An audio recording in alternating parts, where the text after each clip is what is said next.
Yes, guys, you know what time it is. It's your boy David at the Irish Hotspur, Ireland's #1 Spurs fan. And today we bring you a Tottenham chat on all things Tottenham, all the latest incomings, outgoings, and all the latest club news as well. As you can see, we are joined by, of course, co-host Jack Kinnicky, Ben from We Are Tottenham TV, and we're blessed today. We've got the two Brians with us as well. Jack, how are you keeping, my man? Got two Brians for the price of one, today, Dave. We're very, very blessed for it. We're cheap. We're going to try to find, a way to, milk, a different sort of narrative with the Djed Spence news, because of course we've known about the signing forever, Dave. Now it's been finally announced by, actually the club. We had the Fabrizio Romano, here we go. And now we're going to actually kind of get into, what actually Djed Spence can really bring to Spurs. Maybe if he's replacing somebody, looking forward to it. No, 100%. This should be a good chat.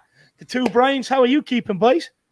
Yeah, doing well. Hanging with this lad, working on some TOT stuff today, and getting ready for the season, and looking forward to chatting with you lads. It's been too long for me, and obviously Ben being here too. It's pretty pumped. Looking forward to it. I've got to say I'm pretty much the same, but Ben will know I used to come on We Are Tottenham TV, and after a bad day of leaving at the office, I'd say just another day in paradise. Well, now it really is just another day in paradise. The paradise we all want to see. The paradise we all want to be dreaming and living in. So long may this continue. Yeah, exactly. Long may it continue. And Benji, my man, how are you keeping, brother? Good to have you back on. All good. Yeah, good to be back, man. I mean, I'm melting away here in London. 39 degrees it was today. I think it's the hottest day on record ever in London, what I'm hearing today. But buzzing about the Spurs. And this transfer window has been probably the best in my memory, so I'm buzzing to talk about it. So let's go. Yeah, honestly, it's an absolute unbelievable window. The fact that we've already got the majority of our business done, and most Spurs fans are saying centre attack and midfield and centre back are the only two bits of business left to do, and we still have nearly 40 days left of the transfer window. It's an absolutely unbelievable position to be in. Well, look, Jack, we'll hand it over to you, my man, and you can take it away, kick it off. Yeah, I think we're just going to get straight into kind of a bit of the Djed Spence business. Of course, everybody, the club has officially announced it. We're seeing the videos, from behind the scenes, to him and the photos of the kit and whatnot. But there's actually been a kind of a bit of news that's come out recently, I believe, via Football London, that's kind of been saying, Ben, that actually Spurs have been tracking him for some time. It's not just something that, maybe they just saw one or two games, this year. I think it was even back in the Jose era, in fact, when he actually came up against us, that they sort of kind of have kept their eye, on him. Does that kind of give you any sort of like boosted confidence, maybe about the player? Maybe the fact that Spurs maybe have been, let's say, just tracking him for more than 6 months. It's not sort of a, off the whim or, kind of signing. Yeah, I think I really think that it's a really good signing. I've been for this signing ever since we've been linked with him. I think it goes some way to replacing Kyle Walker finally, and I think he's got a really high ceiling, Djed Spence. And all you have to see is, what we saw in the FA Cup games against Arsenal and Leicester, how he tore them to absolute bits. I mean, the guy has got physicality, the guy has got speed, the guy has got strength. He's got it all. He needs to improve his defensive ability and maybe end product. In terms of his crossing, but I think he can reach the byline. He can cut it back. He's got a dynamite shot on him when they let him shoot. So I think he's going to be a really good signing. He's going to need, a few weeks, a few months maybe to get to grips with the speed of the Premier League week in, week out. But I think once he gets to grips with things, he'll be our #1 right back. And I'm really, really excited about this signing. I really am. We've been burned before, with like Jack Clark, though, right? Sorry, I was about to say, Martinelli was talking, and they asked him who the toughest defender he's come up against since his time in England, and he actually said Djed Spence. Yeah, I saw that as well. Yeah. Hopefully he comes up in the All or Nothing documentary, maybe Martinelli, kind of crying, in the locker room after, the Djed Spence masterclass. But, to you, Dave, just quickly, what do you think, with the fact Jack Clark is kind of a player that, we, brought in as a homegrown kind of, maybe, a bit of a gamble sort of player. It could have really worked out when you think about it. There is talent there. But do you feel like with Djed Spence, maybe we did a bit more, due diligence, this time? 100%. Look, I've done a bit of research into the guy today, and I found out that he played in both games in the FA Cup ties under Jose Mourinho. And Jose Mourinho actually was pretty impressed and said to keep an eye on this kid. So, and he came up against Sess. I went and watched back highlights and stuff like that, as many as I could. And he actually held his own against Sess, competed with him. And this was at 18 years of age. So, look, the difference, I think, between Spence and Jack Clark is Jack Clark kind of only came onto the scene that season, and it was more recommended to Pochettino by Bielsa rather than us actually doing any due diligence on the guy. But this one, I know a lot of people are saying it's a knee-jerk one and we're signing him off the back of one campaign, but when I found out that he actually played in them 2 games where we played them in the FA Cup, I actually think different now. I think that it's been someone that we've been tracking for a while. And the fact that this guy has had a really good campaign last season has really kind of announced himself on the scene. We have to remember he also got into the England under-21 squad off the back of it and got into the Championship Team of the Year. I think now we've pulled the trigger purely because if he does go on to have another good season, there will be a lot more clubs interested and it'll probably take him away from us or else drive up the fee. So the fact that we've gone back in for him now, I think is wise. But I do think we've actually tracked this guy for quite some time, all the way back from when 2020, the start of 2020. Under Jose. So I think we've actually tracked him since then. So I actually think, this is a signing that they've looked at and they really think he will do well under Conte. And look, this guy has all the natural abilities, Jack. He's got the pace, he's got the strength, the power. He's not afraid to carry the ball. Defensively, I actually think he's solid. I think it's actually more on his final distribution that he needs to work on. In my opinion, he's crossing into the box, maybe scoring a couple more goals. I do think that's what might actually stop him from hitting the ground running at Tottenham first. But he's one of them players, Jack. He's either going to go on and he's going to be a Champions League player. This is what Neil Warnock said as well. He'll go on to be a Champions League player or he'll go on to be a non-league player. And look, he's well on his way to being the Champions League player. So the signs are only good for Djed. The Jedi. He is a Champions League player, man. He didn't sign for Arsenal. He is a Champions League player. Jedi Spence. Is that what you just said? Jedi Spence? I love that. Yeah, definitely so. He snubbed the Lego man. That's all we know. And that's a good man right there. Dark Sun G saying Spence looks like a strong guy. He will take the Premier League by storm this season. Also, he has Jamaican blood in him, which if I know correctly, he looks pretty fast as well. I mean, could he actually, is that what he's sort of bringing, Brian Ireland? I feel like it's that dribbling, it's that pace, it's that also that height, it's that Conte kind of like, physique that we're looking for. What do you make of Djed Spence? Like, what does he, kind of excite you? What does he bring into this team? Yeah, I mean, I think you kind of mentioned it. I think his size, his power, strength, his speed, all of those things are Premier League requirements. If you're going to come into the Premier League and be effective immediately, like Jack Clark he didn't have those attributes. He wasn't big, he wasn't physical. He had technical ability, but he wasn't going to use that technical ability well because he wasn't strong enough to deal with what he was going to be in front of. I think Spence has got all those attributes. He's got the power, the pace. He's tall. He loves to run at a player, and he's very good at it. And he makes some defenses very uncomfortable. I did watch a few of the videos as well after just sort of seeing what him coming in and what to expect from him. And I agree with David in that I think his crossing ability and his shooting is something that needs to be worked on. I think that is coachable, though. I think he has the skill set and he has all the other attributes that'll put him in a position where he will be fighting for that first team spot.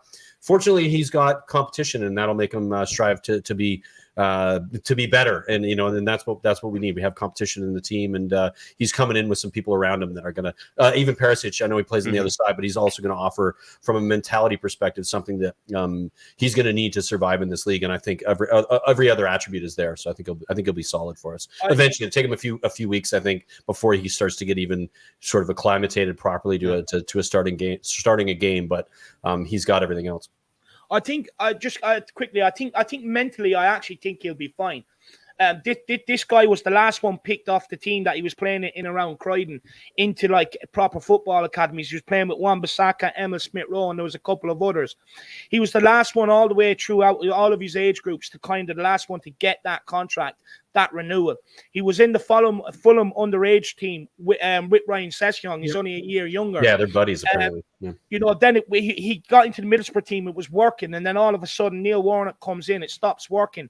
He's shipped out on loan. Okay, how's your mentality? I'll show you. He went out and ended up helping get Nottingham Forest promoted, getting into Championship Team of the Year, under 21 call-up, and a move to Tottenham. I think mentality, this guy is absolutely rock steel. Plus, his mother said constantly, because of all the what would you call it, setbacks he's had with being the last one to be offered the contracts and stuff like that he's always gone away, worked on his game to improve, and he's had to work harder than anybody else to get to this stage where he's at right now. So I think mentally he's fine, but I do think Brian Ireland hit the nail on the head when he said the requirements for Premier League, like tall, strong, physical stuff like that. Hit the nail on attributes are all there. Yeah. I'm excited the fact that he's actually playing alongside teammates that, will actually be open for him and are making, intelligent runs, even if he doesn't really have the most, maybe spot on, kind of, delivery, he does actually have different teammates to play with him. And somebody to aim for. Yeah, that's a good point. And, I've said this before, but we saw Ollie Watkins, kind of take the Premier League by storm when he made kind of that move, from, I believe it was Brentford, to over to Aston Villa, and he kind of took it by storm. I could see Djed Spence, if, maybe given the right opportunities of kind of having, the system, be kind of, comfortable for him. You could see him, actually, hitting the ground running. That's kind of all we could probably hope for at the end of the day. The other thing, just quickly, like Dark Sun G is saying there, he kind of has just all the attributes that Conte is looking for, kind of, just being very fast, being very tall and strong. And I think that's something that, Conte kind of looks as, sort of a bare minimum, when it comes to certain players that he's going for. He also says here, that I love how we are upgrading while the Gooners are staying the same, but are physically getting weaker, body and size. Dark Sun G and I were talking about this last night. He says, Spence will learn from Perisic. Come on, you Spurs. Brian Daigle, this is what, Dark Sun G and I were kind of saying, is that it seems like the Gooners, in fact, are kind of losing a lot of their kind of stronger, kind of more, you could say kind of shithouse kind of players, and are kind of replacing them with, maybe smaller, agile, kind of more technician kind of players, while Spurs seem to just be getting meaner and kind of stronger. What do you kind of make of that? So first of all, I just want to answer. Brian Maguire was asking where Cody Mack is. I spoke to him a couple of days ago. He's fine. He's just very, very, very, very busy at the moment. He ain't been doing anything. So Cody is absolutely fine. I just wanted to let everyone know that, and especially Brian Maguire, who asked about him. Listen, you talk about what Spence will learn from Perisic. We've heard what David, what Sessignon has said. This is what a signing of Perisic will do. When it comes to teaching people how to be, as opposed to getting these players in. Do you remember when Mourinho was at Chelsea, even at Spurs, he wanted to get rock hard people in. He wanted to get people that were strong, physical, firm, and would just dominate and just literally steamroller past people. That would be, especially his defence. He wanted big, tall, physical people. And it's the same kind of thing with Conte. We've always said with Conte, he knows his type of players that he wants. He has a system. He identifies the players that go into that system. They may not always be the glitz and the glamour of the big A-listers or whatever, but he looks like David was saying, if he's been scouted by the club for ages, we've needed, and I use David's terminology all the time about Kyle Walker, we have needed to close this door of shoddy right backs since it's been ages. It's been ages. A ridiculous amount of The time. Jedi saga. And if you look at it, when Kyle Walker came into Tottenham Hotspur, he was very, very raw. Yes, he had his pace. Yes, he had power. Sloppy defensively. But he had loads of attributes that needed work on. Loads of work that needed to be doing. And let's face it, even at Man City, still his pace still gets him out of trouble. That's a blessing that Kyle Walker has. And when you look at Djed Spence, he has got every attribute that you think, like we've all said with Conte: power, pace, stamina, the physicality. They're all there. So all the basis of the ingredients that Antonio Conte wants, it's there. It's just homing in on the more finesse style of it. And like we said, he's got a good cross on him. He's got one hell of a shot on him. And if you look at all the right backs we've signed since Walker, and forget Trippier out of that because Trippier was there, Spencer's got the highest ceiling out of the lot of them. So when it comes to it, as much as, and me and Ben spoke about this a lot, saying I didn't think he was ready for right now, but I'm going to credit someone else in the comments. Like I credit David all the time with this, I will always credit here. There's a guy in the chat right now, Ben Elliott. Ben Elliott put a comment on, he actually put it on a We Are Tottenham TV YouTube comment after the show, this exact thing. And this is what changed me and made me think, do you know what? And I will always credit Ben Elliott with saying this, because I was speaking to you about it today, wasn't I? Yeah. You look what he did with Victor Moses. Now, when Victor Moses, all right, he had Premiership experience, but he was a midfielder. He wasn't a right wing He back. was also on the out too. He wasn't even... Exactly. His career was going nowhere. And he tried, all right, Chelsea had the rest of the players to help him along, but with what we're building, Right.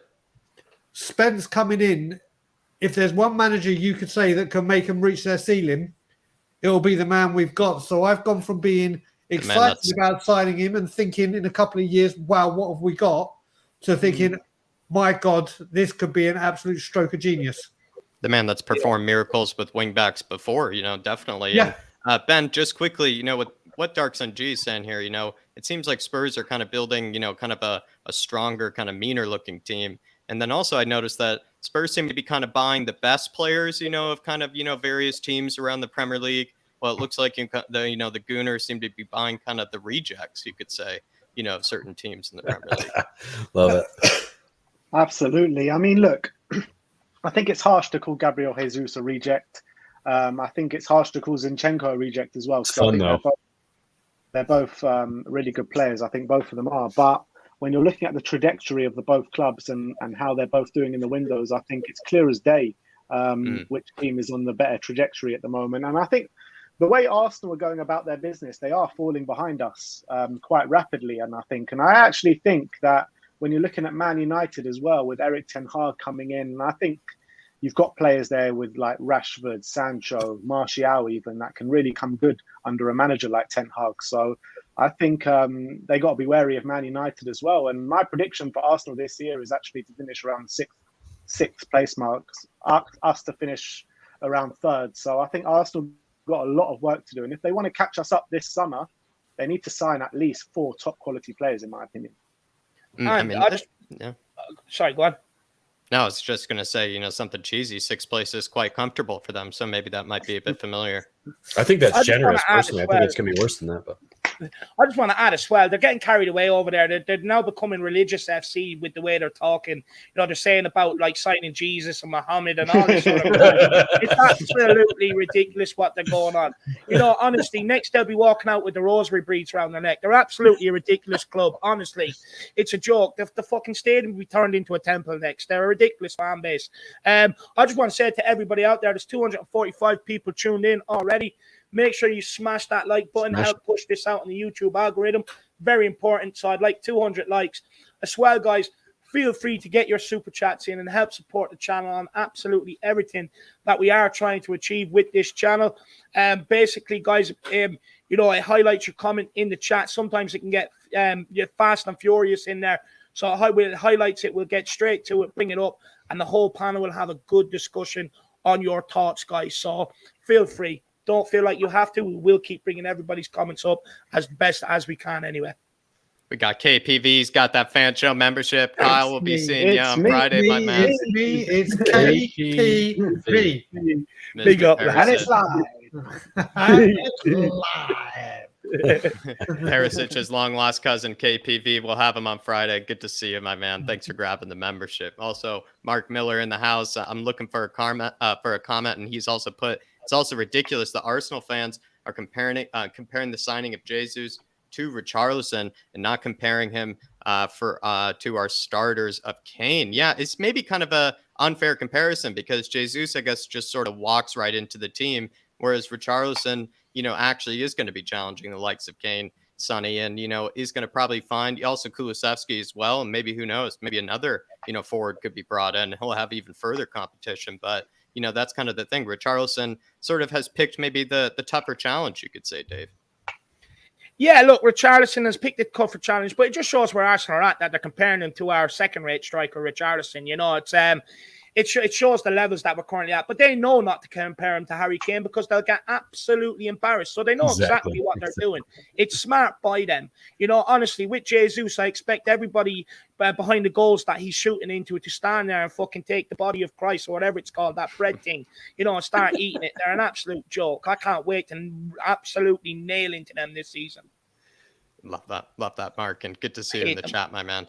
With the signing of Djed, Spence, guys, what do we think is going to be happening with Doherty or Emerson? Are we going to kind of keep all three? I've kind of said before that who knows, there could be this chance that Emerson is, the defensive one. Djed Spence is the one that we're sort of working on, behind the scenes. Doherty is maybe there as a utility, or is maybe one of them going to be headed out the door? Maybe I'll start over with the Bryans. Guys, what do we think over there?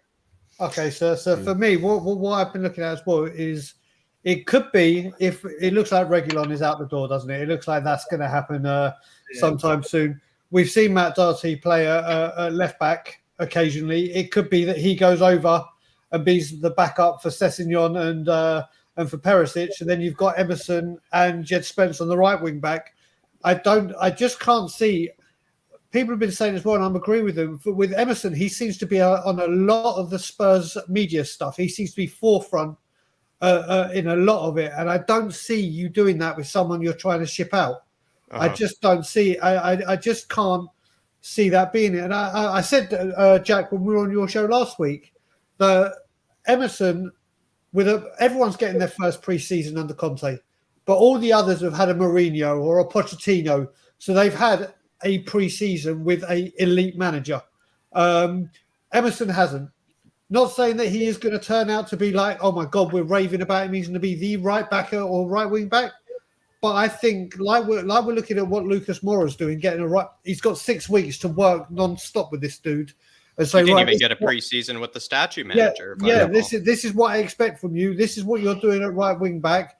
This is what is happening. And this is how I want you to play. So I think you may see an improved Emerson. I don't think you'll see, oh my God, we all love Emerson and everything. But I think you will see an improved Emerson. And I think Matt Doherty is going to be used very much as a utility at right back and left back.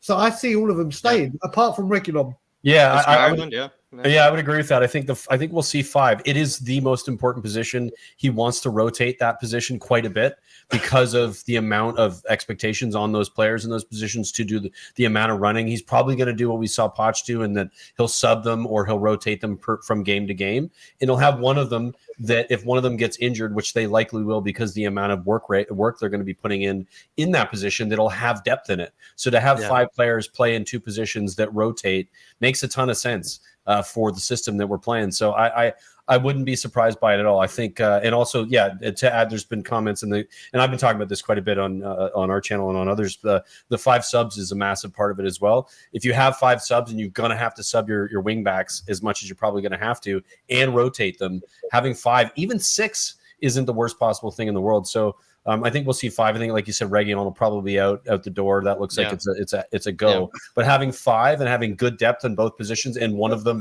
or both of them, because Perisic can play on both sides as well, being able to rotate depending on what we need is proper depth in a big club. This is what you need to win things. So I can't see us getting rid of more players than that. I think we stick with the 5 and we'll see rotation, and that's what will work.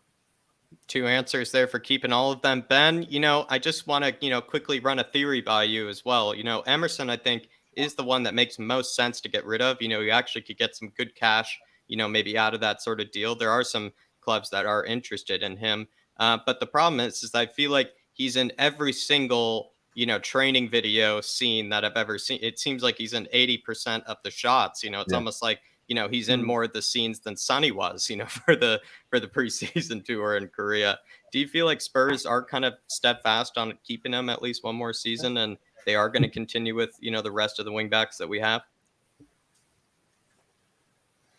Yeah, in my opinion, I agree with what the Brian said. I think that Reguilon is got one foot out the door at the moment, so you can probably say bye to him. But I think with Emerson, it seems as though like he's really ingraining himself within the squad, and he's like a central figure in the squad, as is Matt Doherty, to be honest, from what we saw in the videos coming out of Korea and stuff like that. I mean, he seems to be really close with like the leadership group with Harry Kane and Højbjerg and all these guys. So they're all staying, in my opinion.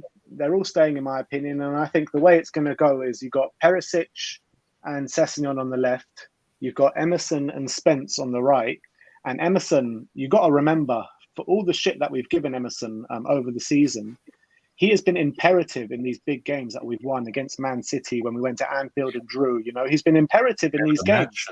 And it's going to be hard, like, to ask Spence to do that job. Doherty, is he up for doing those defensive roles in those kind of games? I'm not too sure. So I think Emerson is a good guy to have around for these kind of games. Doherty can play both sides, and also you got to remember that Conte only said last week that he's trying to mould Lucas Moura into a right wing back too. There you go. That's that sixth one. There you go. That gives us 7 wing backs in a 25-man squad.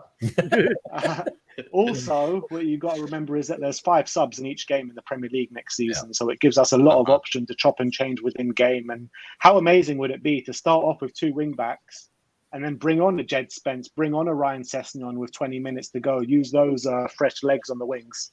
So yeah, definitely. I think it's good going, man. Yeah. Well, there you go. 3 answers for, keeping all of them. Dave, do you want to spoil the party, or are you going to, maybe, kind of feel like I can't disagree with that. I'm actually going to make it a 4th.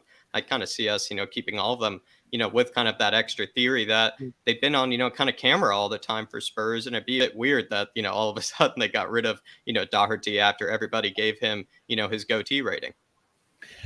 Look, I love spoiling the party. I do it when it comes to Sanchez and Dyer every week. So why not do it again? Look, for me, when it comes to some of these guys, right? Look, I get what people are saying. I get the experiment of probably Doherty being kept as a utility. But let's be honest, he played 6 good games over 2 years of being here. I'm Irish, and even I won't stick up for him. He's shit. I watch him for the international team. He's crap. Look, we should just put an end to this mediocrity right now and just get him gone, in my opinion. There's enough room to do it. I think the fact that he's trying Lucas Moura out at right wing back, I think that's what he sees him as, or getting more game time this season. So it frees up one of them to go. But I do think Doherty be kept around purely because of Sessegnon's injury problems. That he's not guaranteed to fucking complete a full season. So I do think Doherty be kept around in that regard. But look, with Emerson, I actually would want to keep Emerson purely because he offers that defensive option. Djed Spence, Lucas Moura, they're that attacking option. But against the likes of City and Liverpool, where you're on the back foot and you will be penned in, you need someone who's absolutely solid down that side defensively. And let me tell you, Matt Doherty is not it. Lucas Moura, Spence, not it. Emerson is your guy. He stays switched on. You can rely on him defensively. So I think you need to keep him because ideally what we want to do is get back to the Pochettino situation with the fullbacks.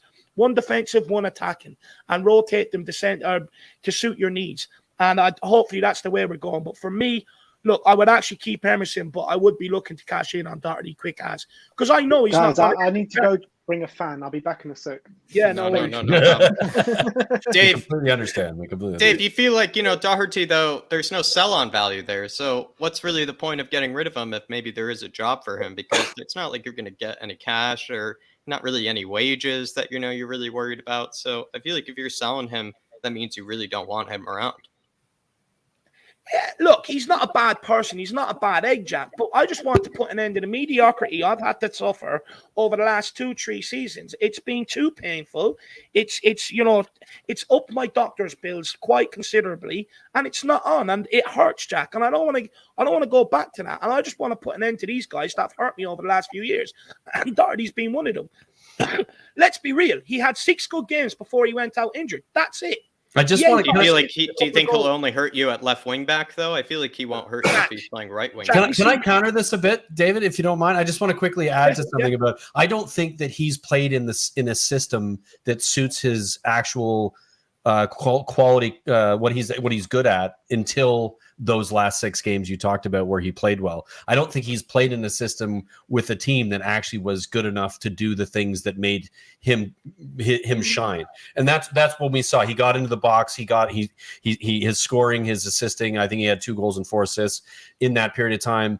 It was because the system suited him. He is not a right back. You play him in a 4 and a right back, he's going to get skinned every time. He's a shitty defender, but if he's further up the pitch, he's better. I agree with you. I could see him being moved on. I wouldn't have a massive problem with it, but he is arguably until Perisic came in, our best wingback option when it came to playing wingback as a wingback. He was the only one who really had done it for as long as he'd done it for in the Premier League at a high level for Wolves as long as he did it for. So I get what you're saying, and I get the mediocrity. I'd be happy to move on and take Spence there, but I think we should consider him and what he knows about the position and what he can do for other players who are learning the position, and even if he doesn't get a ton of game time, what he could do for them in training. Do you know what? I take your points on board and I hear you. But that proves to me he's a system player. A system player is an average player. A good player can play right back or right wing back. That's fair. The defensive Defense remains the same. It's the attacking ability. And look, but we're a system team now with Conte as manager. We're a system team. I get that. But where I'm at, what's to say that things don't happen during the season and Conte gets fed up, and then we bring in another manager. Then we're sitting there talking about Doherty can't play a right back again. A good player can play both positions. There's not too much difference between the positions. Right back, you just have to defend more than a right wing back because you have more. And you're running less as well, so it's easier in that sense for sure. So for me, I just think, look, the guy's bang average. I cannot forgive him for the performance he put in the North London derby last season off the back completely of fair. Completely fair. He got done by the same move every single time. And look, I can understand maybe keeping Doherty around. He's not on massive wages, low sell-on fee, and everything else. But look, if we're being real, this guy only came to the fore at 27, 28. It's not like he's been a quality player all his life. He hasn't. He's only come to the fore recently, and we got sucking into it. And for me, it's another Steve Hitchens signing that has completely underwhelmed, not at the right quality to be at Tottenham Hotspur if we're going for a league title. So for me, I would look to ship him on. I would like to carry extra numbers elsewhere, in my opinion. I feel like you're damned to keep her. That's fair. But Dave, you're right in majority of things that you're saying, that he's probably not of the required quality. But when you look at the facts of the matter, he's not. When we're saying keeping him around, we're not saying keeping him around to start every game. Use as a utility player. As soon as Antonio Conte got his hands on Matt Doherty last season, we saw a much better Matt Doherty. It was just very unfortunate that he got injured. So I have no problems with keeping him around whatsoever. It's not like he's going to be our go-to man starting week in, week out. Yeah. But the thing is, I get that. But we say this about every player, but we look at the amount of injuries we got last season and stuff like that, especially we got lucky towards the end of the running where we didn't really have that many. We kind of could get out our best 11. But before that, the amount of injuries we were carrying, and when these players were stepping in, the drop off in quality was too much. It was becoming costly. And that's where I'm at with all of this. I don't mind keeping players around that when they come in, you can still get your results. Not that the drop-off in terms of attacking football and defensively is so much. I can't handle that. It's too much for me to handle. We're talking about Conte here. We're not talking about Nuno. We're not talking about Jose Mourinho. We're talking about Antonio Conte, and he gets the best out of players. And that's why I wouldn't mind him sticking. He's performed miracles with wingbacks before, though, Dave. He does it in a system that works really, really well. And I think Doherty, love him or hate him, fits that system perfectly, whether you don't like him or not, or whether you like him or not. And I think because of these young players coming through, and he knows that system really well, and he knows that position really well, it doesn't hurt to have him around. Does it waste a squad spot? Maybe.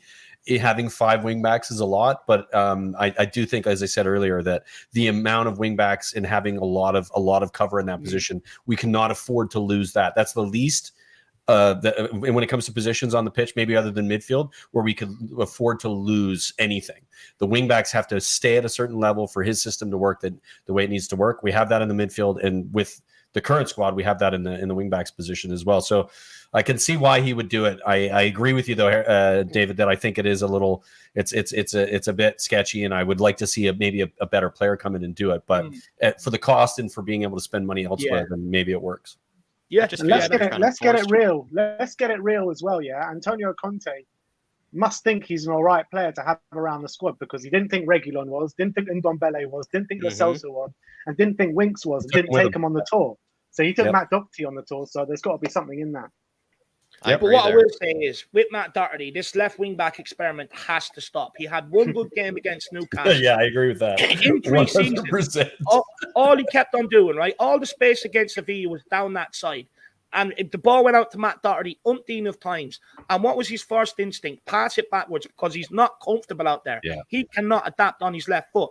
And it was taken away from us actually getting forward. There's even times where I'm looking at him, I'm like, okay, turn. Just 180, not 360, just half a turn. Just turn so you're facing forward. And he passes it back to Ben Davies.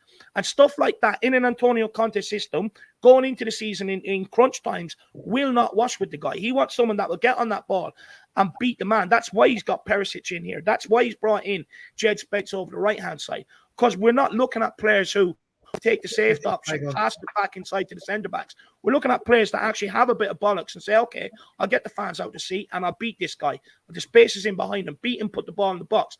And Doherty cannot do that. He just can't. So, look, we'll keep him around, but I just don't want to say at the end of the season, I told you so. That's all. He's just in the back pocket, just in case, every now and again. It's a great point by Dark Sanji here. It's a fantastic point. Yeah. And he says, David, Doherty plays with a better, if Doherty plays with a better midfield when he played with Højbjerg, Sissoko, Lo Celso, Dele, Winks, and Tanguy. Now he has Basuma, Skip, and Bentancur. Now, Doherty is one of those players, Dave, that can be improved when around better players. We've seen it happen with Eric Dyer. We've seen it happen with Ben Davies when they have the right players around them. Maybe they, kind of have their powers sort of elevated. No. Look, I'm telling you, I've watched this guy. I've watched him with the Republic of Ireland. I've had to endure him.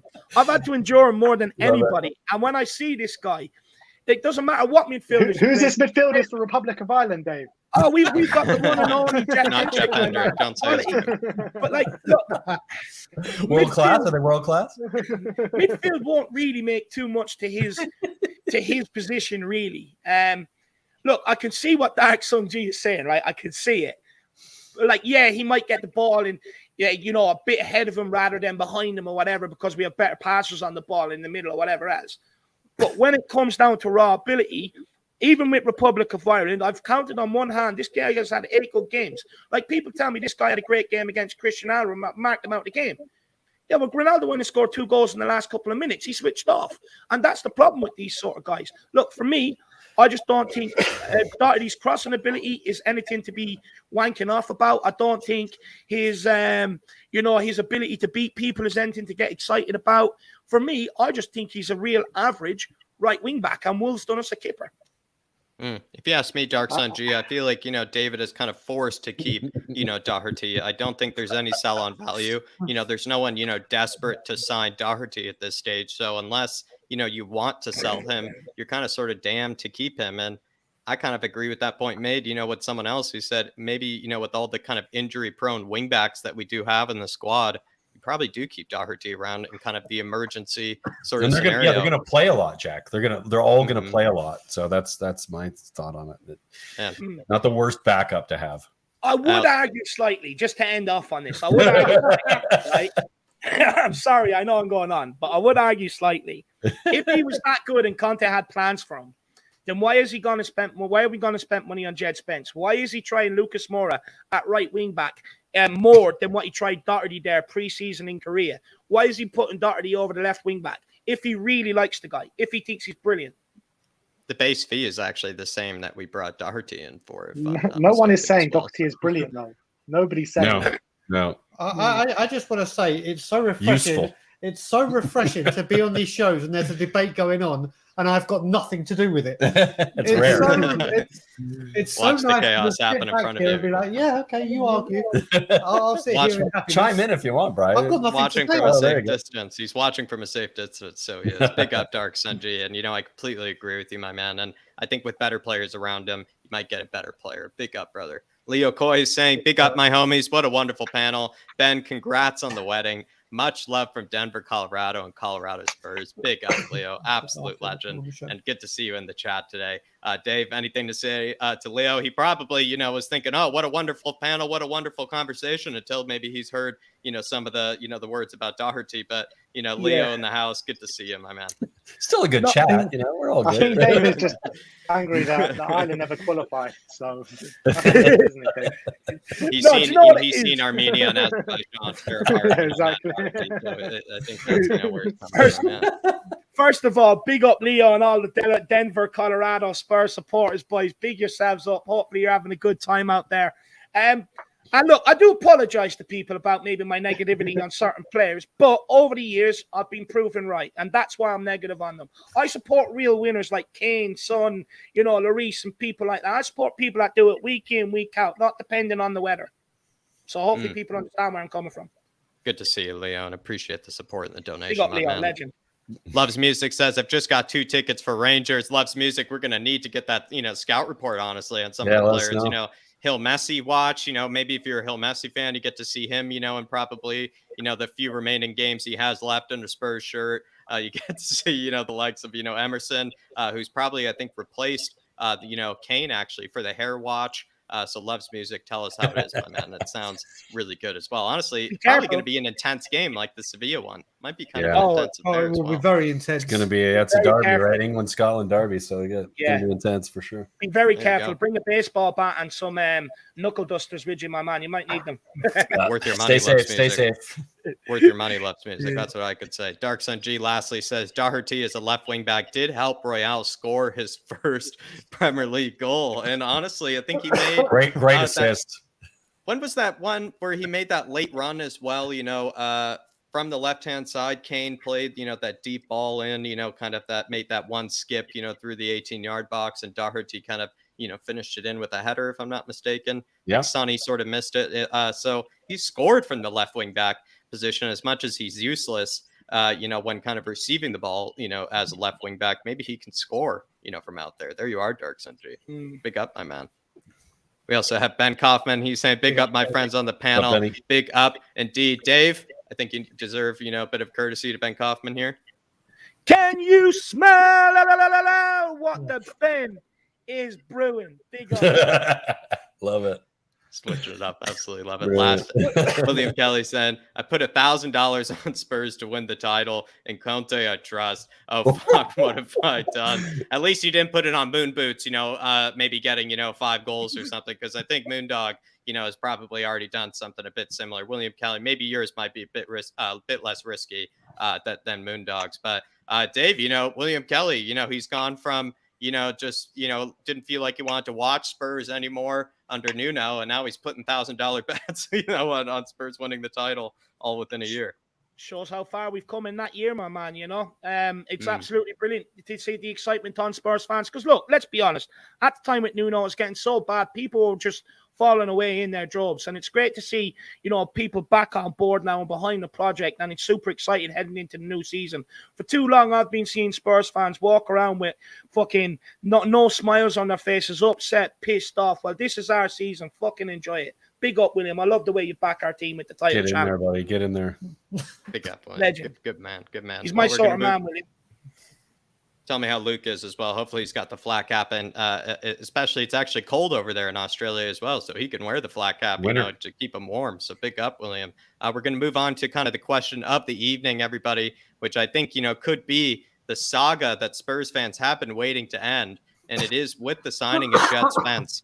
Could we maybe have replaced the Walker and Rose partnership that we had in the past? Maybe just start with Ben here. Ben, Djed Spence, is there that potential that he could, maybe be, the new Kyle Walker, and could Sessegnon end up being kind of, the new Danny Rose, maybe together with him? Yeah, you're looking at Sessegnon, and he's taken a while to get going. But I thought last season we saw a better Ryan Sessegnon, but I still think we need a lot more from Ryan Sessegnon, that's for sure. I want to see more from him going forward in the final stages of the pitch and stuff like that.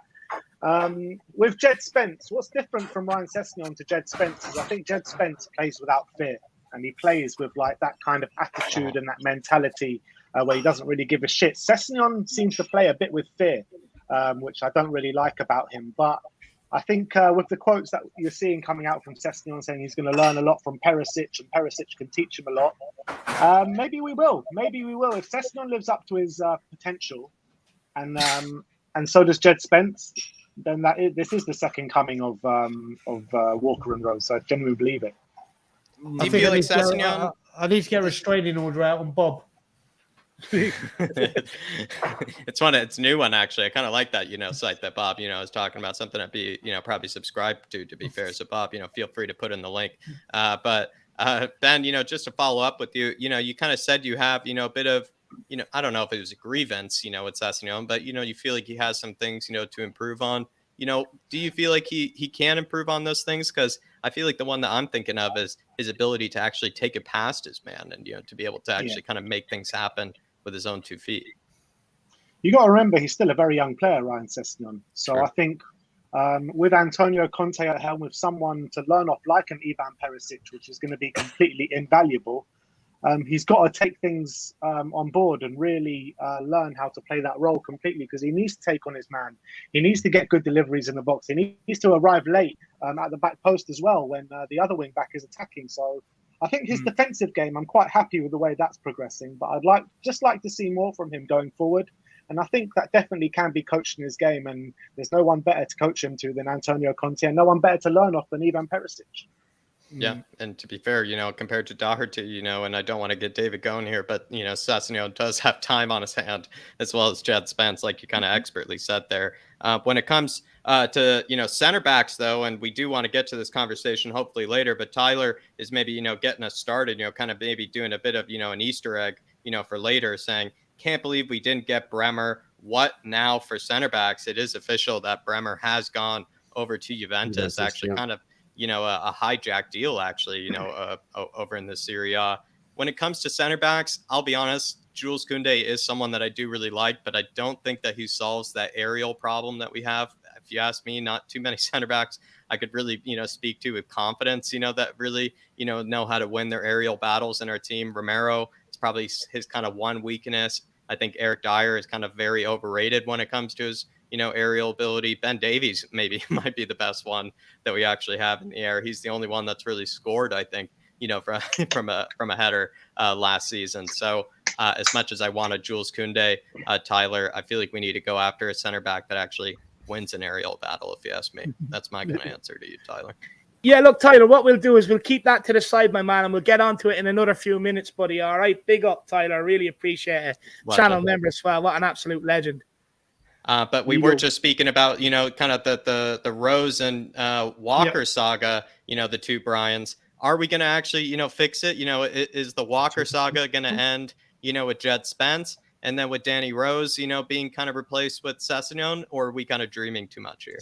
So I want to just quickly amend this sort of question, because I think what we need to talk about here was the left side was Rose and Davies, and the right side was Trippier and Walker, and they were rotated pretty equally through most of Poch's time. It wasn't one or the other. Actually, Ben Davies' statistics were almost equal to Rose's, in some cases better. So what we're seeing, I think, is a return to proper rotation of wingbacks that will benefit the team across the board, and a lot of them will play. And so I don't know if we're replacing the Rose Walker thing, which was sort of I think what we like to watch the most, because they were more entertaining than what you saw when Davies or Trippier were playing. But having four solid wingbacks that you can rotate through the system properly and compete and continuously be fit is going to be key. And I think that's what Conte's done with this.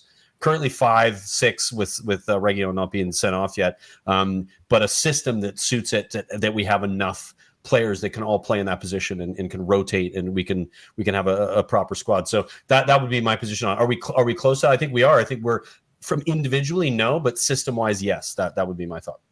Okay, so for me, go on. Sorry. No, go on, Ben. Go on. You go. No, so I was saying one of the things that really pissed me off with this is, why do we say these people are going to be the next? I don't want them to be that. Listen, we have to, Brian. We have to put the pressure. We need talking points, Brian. No. I mean, no, it's not just us. I mean, you'll get pundits saying it as well. Yeah. I don't care if they're the next Rose or Walker. Let them be the first Spence and Sessegnon. Why put fuckloads of pressure on them and go, when we sign our next striker after Harry Kane, is he the next Harry Kane? No, you won't be. There is no next Harry Kane. There will be no next. What? That's a good show. It's just the pressure we put on these players straight away, because they're young, athletic, and they like getting forward. They're going to be like them. Well, they play in the same position, and they're arguably trying to do the same type of job. So there's a reason for it. Yeah, but I agree with you. But we found Brian's trigger point. You go quiet, and all of a sudden.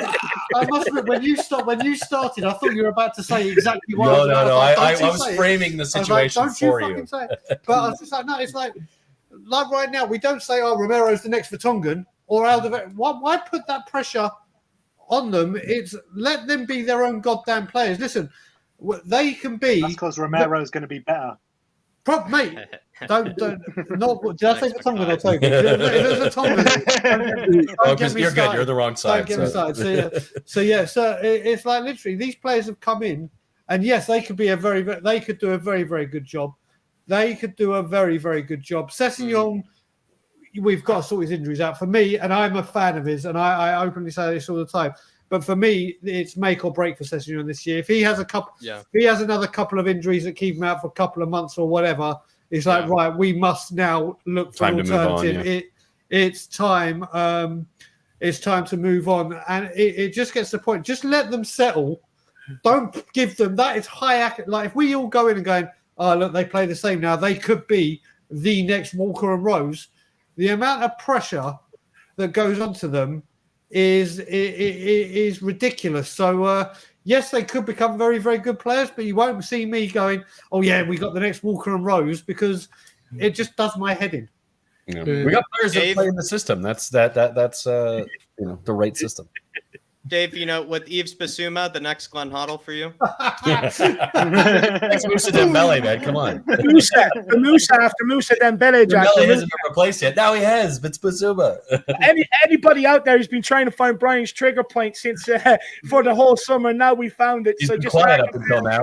Players of the past. Absolutely. I just want to say, though, I'm very disappointed because there's 500 people watching. There's only like 150 likes. I mean, I don't know what's going on. I don't know whether the like button is invisible or not, guys, but absolutely smash guys, that. Brian will get a tattoo, a stupid tattoo. Stop doing that. If we get 500 likes, Brian Dave will get the Irish Hotspur. Yeah, for sure. No, he will not.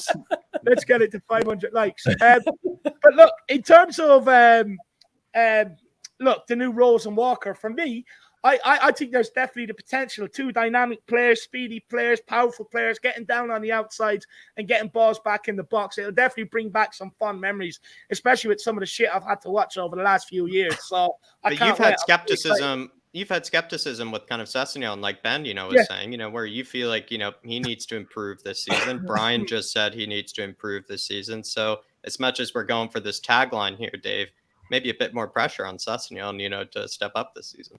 Oh, there's a lot of pressure on Sessegnon to step up this season. Look, I do have my reservations, but I have to say, after reading these words of his latest interview, I'm very encouraged by his words. He's kind of alluding to that he knows what the problems are, even down to building up the muscles around his hamstrings so that injury doesn't keep coming. And for me, I love a player that doesn't need to be told what to do, but he's proactive and he already knows and he goes about doing it. Getting into preseason already over in Portugal before he got into preseason, working with a trainer over there, I really like what I see from the kid. Look, I've had my skepticism because for me, I think he was producing more at 17 and 18 at Fulham than what he is at 22 at Tottenham. And I think his progression has either stalled or sort of he's kind of regressed as a player. But that's mostly down to his injuries. I even think the way he plays, Jack, I think he's afraid to knock a ball by a player and open his legs because in the back of his mind, he always has that hamstring injury and he's trying to protect it. So hopefully now that he's building up the muscles, you might actually see an improved Sessegnon. You might actually see that explosive player that we brought at 17 or 18. I actually have a bit of a PowerPoint, Jack, on where Sessegnon needs to improve if you want to hear it. Dave, it seems like you're eager. Do you want me to deny you? Would you like me to, to decline? I don't know if we're at that question yet. Maybe it seems like you want me to decline you then, Dave. I'm going to say no, and we'll get to it later. It seems like you're just asking for. I don't know, guys. That was the vibe that I was getting there. That you didn't want me to speak about it. But we were talking about Ryan Sessegnon. And last question before we do get to the super chats here, and I do want to get to the Bryans one more time to both of you. Either one of you can answer this, and we're going to get to Dark Sun G, but. Ryan Sessegnon has revealed that, Ivan Perisic is already kind of teaching him, a few lessons, with, kind of how to improve, his delivery, his positioning, and whatnot.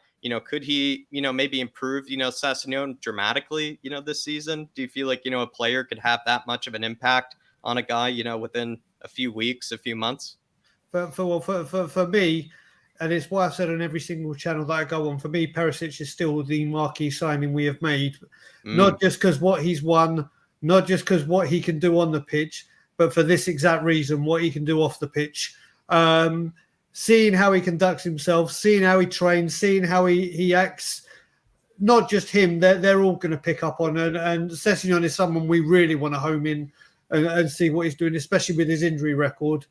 And for me, with Perisic, this is exactly some of the main things he was brought in for. This is what you want to hear. For you have got when you've got someone like an Ndombele who is exactly who you don't want to watch, and then you look at someone and go, right, well, this guy's been to a World Cup final. He's won the Champions League. He's won Serie A. He's won the Bundesliga. He's 33 years old and still one of the quickest men in football.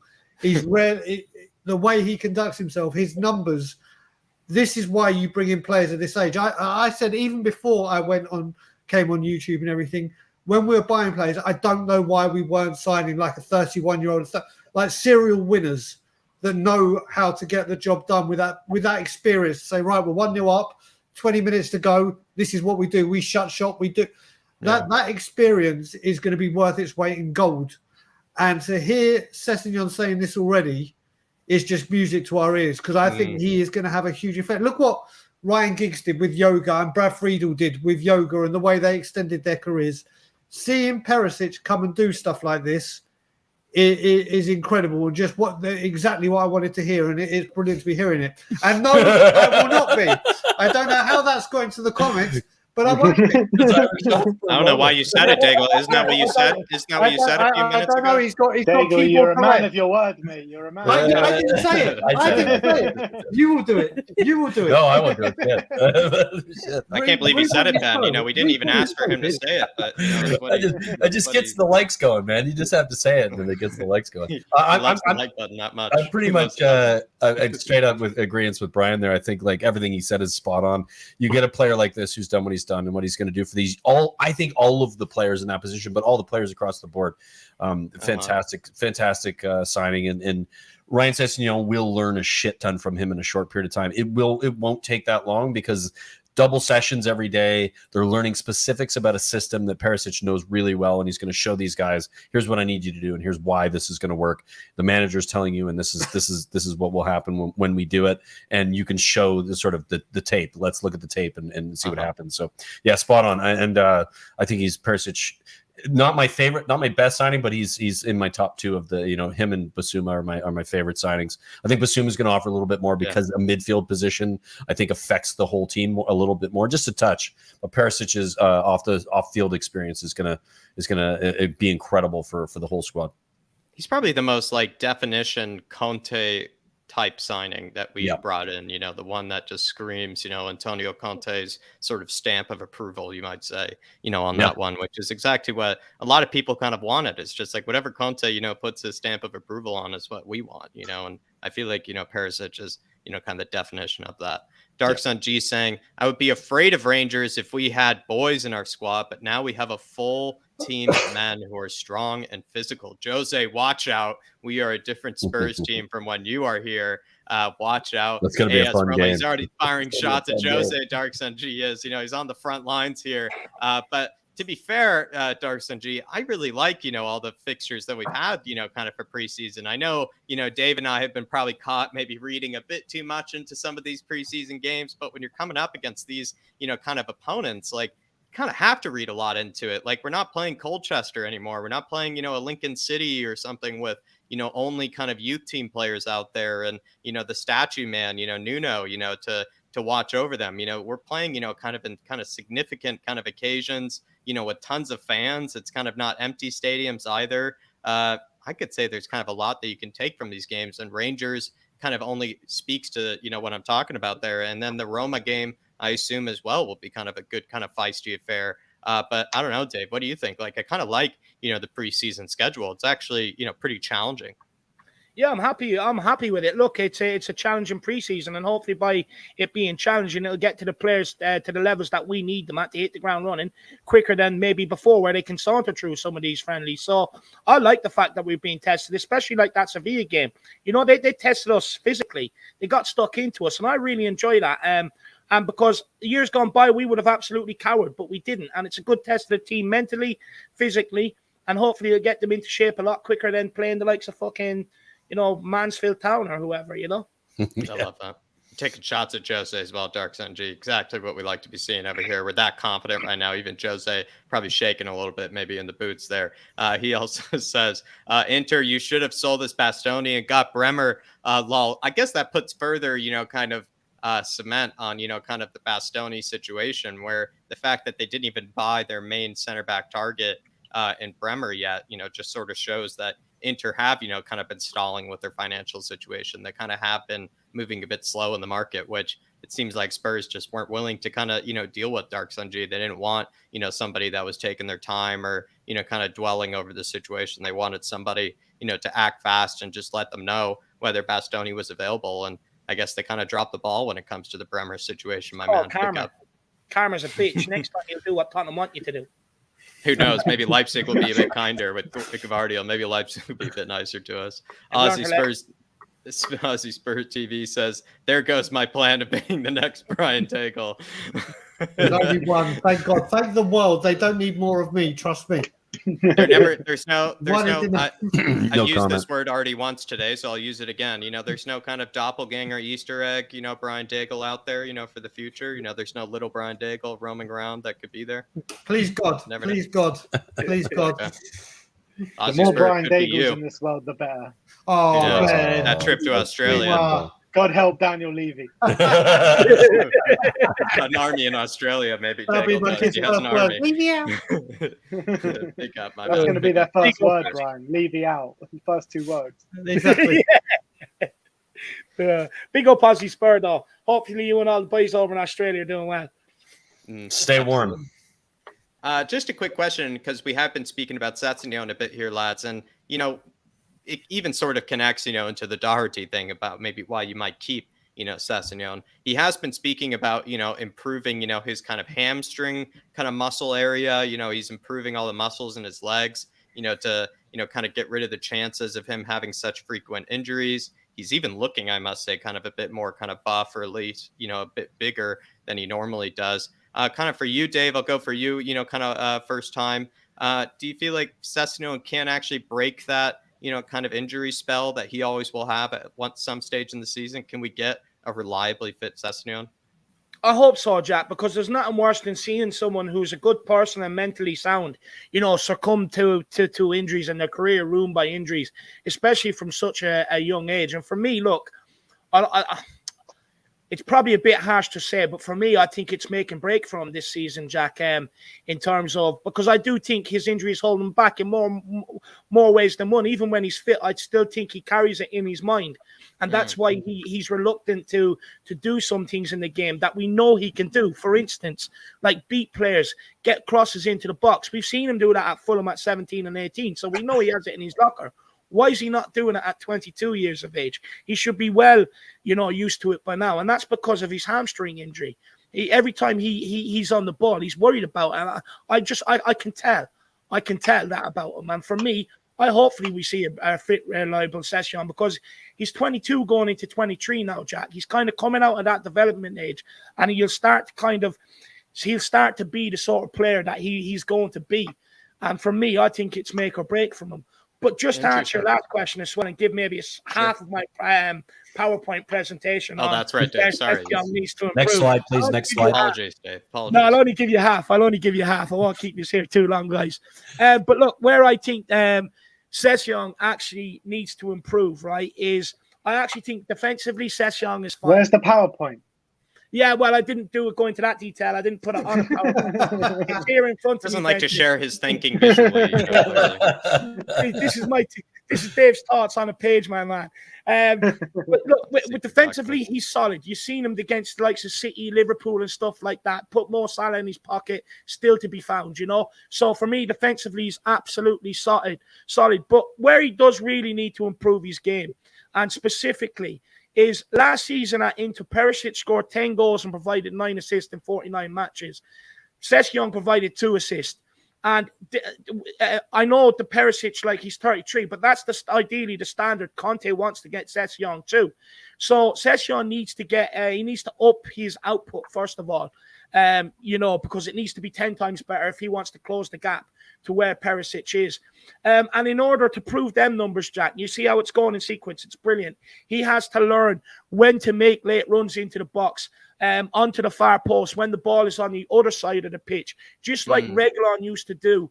He used to get the chances. He used to always get himself into the box when the ball was over on the right. He just couldn't take the chances. So he can definitely... and that's my biggest problem with Sessegnon, and that's why I don't really want to let Reguilon go, because Reguilon gets into good positions, but Sessegnon doesn't. So for me, Sessegnon definitely needs to take that from Reguilon and from Perisic and learn the timing of them runs to get into that box and find himself in the space where Reguilon was. Jack, he also has to improve. He also has to create more chances as well. He has to improve his crossing ability. It was found wanting a lot of times last season. It's easy, look, with all the data and the analysis but that given to players before games now, their instruction on Sessegnon is show him onto his weaker foot, his right foot.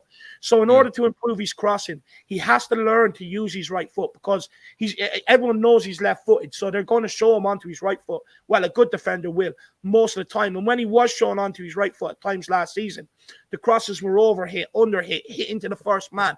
So he has to improve his right foot as well. So yeah, there's a lot there. Like I have a lot more there to go to, but they're two of the main things if he wants to improve going forward. With the incoming of Perisic, for you, Ben, Dave is touching on, him improving his right foot. Perisic, I feel like he's probably the most two-footed, sort of player out there. Like he kind of probably makes an 11 along with Sonny.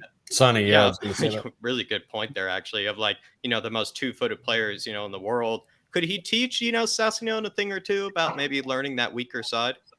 Of course he can. And I think that Perisic is like I said before, you couldn't have wished for a better player to be there that Right. Sessegnon can learn of. And not just in terms of footballing ability, but in terms of mentality up there. So he can literally teach him all facets of games. And we were talking about Walker and Rose before, and we were talking about having patience with Sessegnon, and should we have patience with Sessegnon, and can he get to those levels? But all you have to do is look at those two, Walker and Rose, and how much patience we had with them. I mean, I remember Danny Rose at one stage falling over at the Emirates and the goal going in and we're losing the game.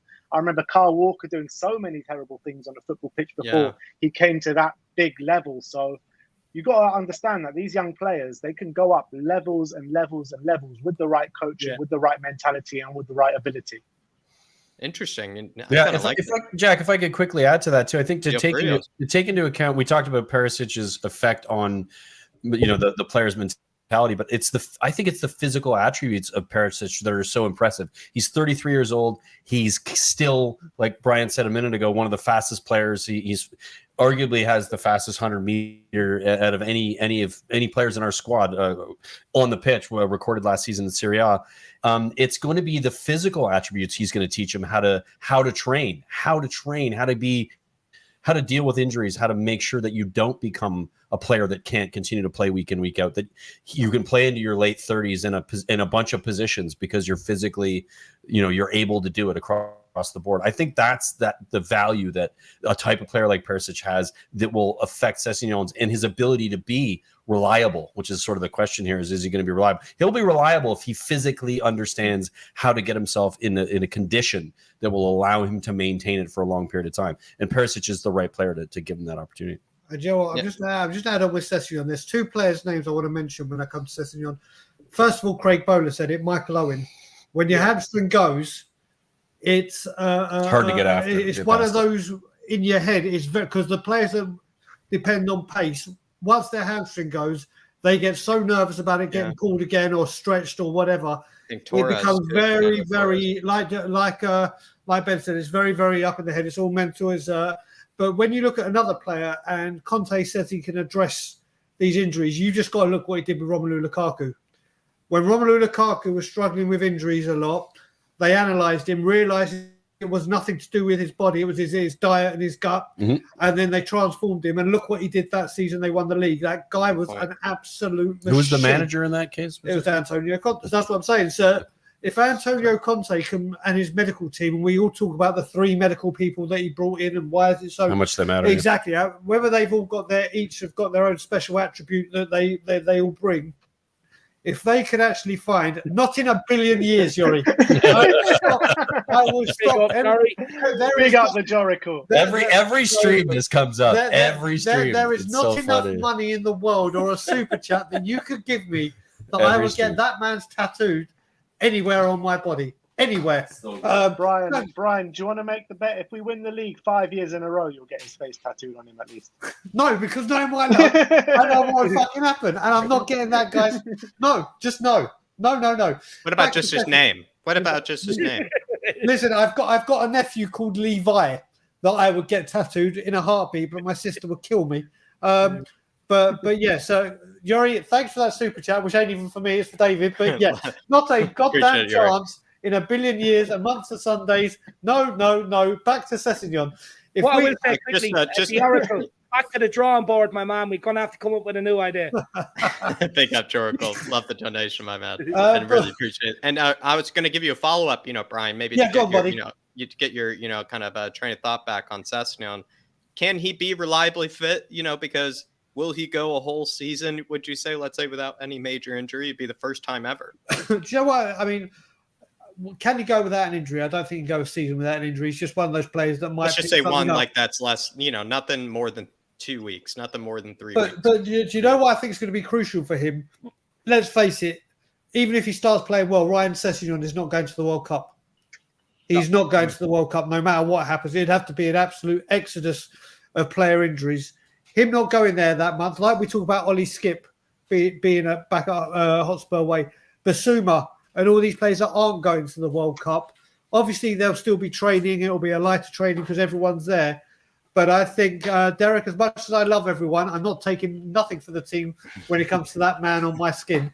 But yeah, when it comes to Sessignon, having this break during that season and having some more training, and maybe they can try and work on his fitness some more and building up the muscles that they've identified. I think maybe having this break where Sessignon won't be going to the World Cup could be the making of him. It could be. So you never ever know. Interesting. Lads, we can move on, kind of, ease our way, from some Shank dates for boxing ring, and then you've got a deal. I love the way Jory went back to the drawing board, though. I like that endeavor. Yeah, switch it up, right? What would be kind of that the last best one deal? didn't work. What else we got? Where did he take Antonio Conte out for dinner?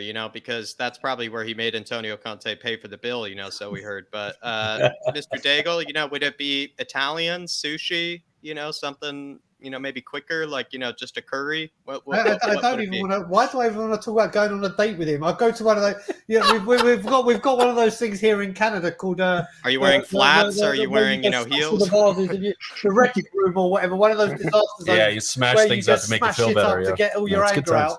I'll take him on a date there, and I'd miss the bar. Shove him in front of all everything and throw stuff at him. That will be the date. So, Jerry, back to the drawing board, my man. You have to come up with something else. Quality, though. Quality. Dave, you would definitely take that date. Daniel Levy will probably sack Conte a few days before the FA Cup final. So, if he did that, then we'll definitely have a date. If he did that, we'll definitely have a date. A blind date. I was going to say we have just a few kind of quick news to get through, lads, and I'll get your thoughts on those. But did anybody have any final words on Djed, Spence, or Sessignon or anything before we move away from those two particular players? I don't want anybody to feel like they couldn't get a say in. Does anybody have any final words there? Going once, going twice. Sold. There you are, everybody. We're going to move on to Zaniolo, which is actually kind of resurfaced again, those sort of rumors, because Paratici is in Italy. And if we were to go after someone like a Zaniolo, if let's say it were a cheaper option, 30 million, maybe 20 million less, do you rate Zaniolo maybe enough to go after him? Ben, I know you definitely have done, at least, some sort of probably transfer update at some stage, on Zaniolo. So Zaniolo, let's say just to, ponder you, kind of like 30 million less, than James Maddison. Would you consider that? 100% I would consider that. But the thing is, I've read a couple of places that Zaniolo wants to stay in Italy. And it's very hard sometimes to get Italian players out of Italy. So I think that's probably one. You need a Don generally to do it. Yeah, you do. But, even with the links with Spurs, I've heard that he could be on his way to Juventus or something. So interesting. We were thinking about it because of the Dybala situation. That's kind of why we were thinking Zaniolo might be on the way out. But maybe he's not. Maybe Jose just wants to beef up the squad. Yeah, but, I think that it makes sense to swap of Dybala for Zaniolo. I think Zaniolo's got a really high ceiling. I do think he'll end up at Juventus. If you ask me who I prefer, Zaniolo or Maddison, if you're going to say Maddison for 60 million and Zaniolo for 30 million, on the face of things, I'll take Zaniolo. But I think that Maddison just makes much more sense in terms of what we need. English quota as well. Very good player. Got a good ceiling to go up as well. So I think does he in fit terms into of, the team better in your eyes, Maddison? I'm not too sure, to be honest, because I've Yeah. only seen like sample sizes of Zaniolo, so I can't really tell you that. Because I think Maddison would fit into the team pretty well. It's just about how much minutes he would actually get in the team. That's the thing. I don't know how well either of them fit into the team, to be fair. I don't even know if Zaniolo fits that much better, into it. The two Bryans, with this kind of Zaniolo rumor, and like I said, it's kind of only probably coming out because Paulo Dybala has made his move, over to Roma, which is a huge move indeed. But any of you guys, just to, think about James Maddison or, Zaniolo, any of those two players you're kind of fascinated by? Yeah, I wouldn't necessarily say fascinated. I mean, I think that I would like to see a central attacking midfielder come in because I think it gives us an option of that three in the midfield, which we've talked about. What Conte won the Serie A last season with was the three, essentially the three in the midfield with two strikers up top. There's a bit more creativity to break down a team that sits deep, which is what I think we're kind of missing, that and the center half. Like those two positions would be great. If I was going to decide between the two, I don't really care how much it costs. It's not my money. I would pick the player that is going to fit the bill. And so the bill that fits is he's English and he's played in the Premier League and he's been very good in the Premier League for a team that has won the Premier League in the last 4 or 5 years, whatever, I forget the year. So for me, it's an easy choice in Maddison. I don't know enough about Zaniolo. If I watched him, I'd be like, oh, maybe he's a better player, but he hasn't played in the Premier League yet. And we've seen Maddison do it, and he's English. He fits the bill across the board. And again, I don't care how much money we spend. It's not my money. So Brian, I'm just going to be like that meme, where that guy who gives you, kind of a deal. You get James Maddison, but I'll give you, on the other hand, you get rid of Tanguy and you get Zaniolo. Listen, so mean. So Jack. first, Get rid of Tanguy there. when it comes to Zaniolo, from what I've heard as well, am I right in saying he's had 2 ACLs already as well? Yes. Yeah, Yes. got So some injury issues for sure. That's what I mean. Some people say when they Madison hasn't their been away from ACL that either. actually gets stronger after it. So but either way, 2 and being so young, and You can't for me, ignore that. Yeah. For me, with James Maddison, all right, you may pay 30 million more or whatever it may be, but that's the Premier League tax. You've got a guy that comes in. There's no, could this be a 20 or 30 million pound success, or is this a 60 million pound? We know this guy can do it. Yeah, good and shout. you could lose 30 million plus his wages, plus everything for Zaniolo. And I think, I've been very open with this. I don't think he'll come to Tottenham. And also, you got to remember as well, when it comes to James Maddison, Leicester do not need money. They will do what they did with Harry Maguire and say, the fee is this. There's none of this installment nonsense. You give it to us in one lump sum, and that's the deal. Don't come and talk to us unless you do it. I don't think any deals are done in one lump sum anymore. Well, that's what they did. That's what they did with Manchester United. They're like 80 million, one lump sum. That's it. Do it with Harry Maguire. And like we said, Leicester don't need the money. So they can say, right, this is what we want to do.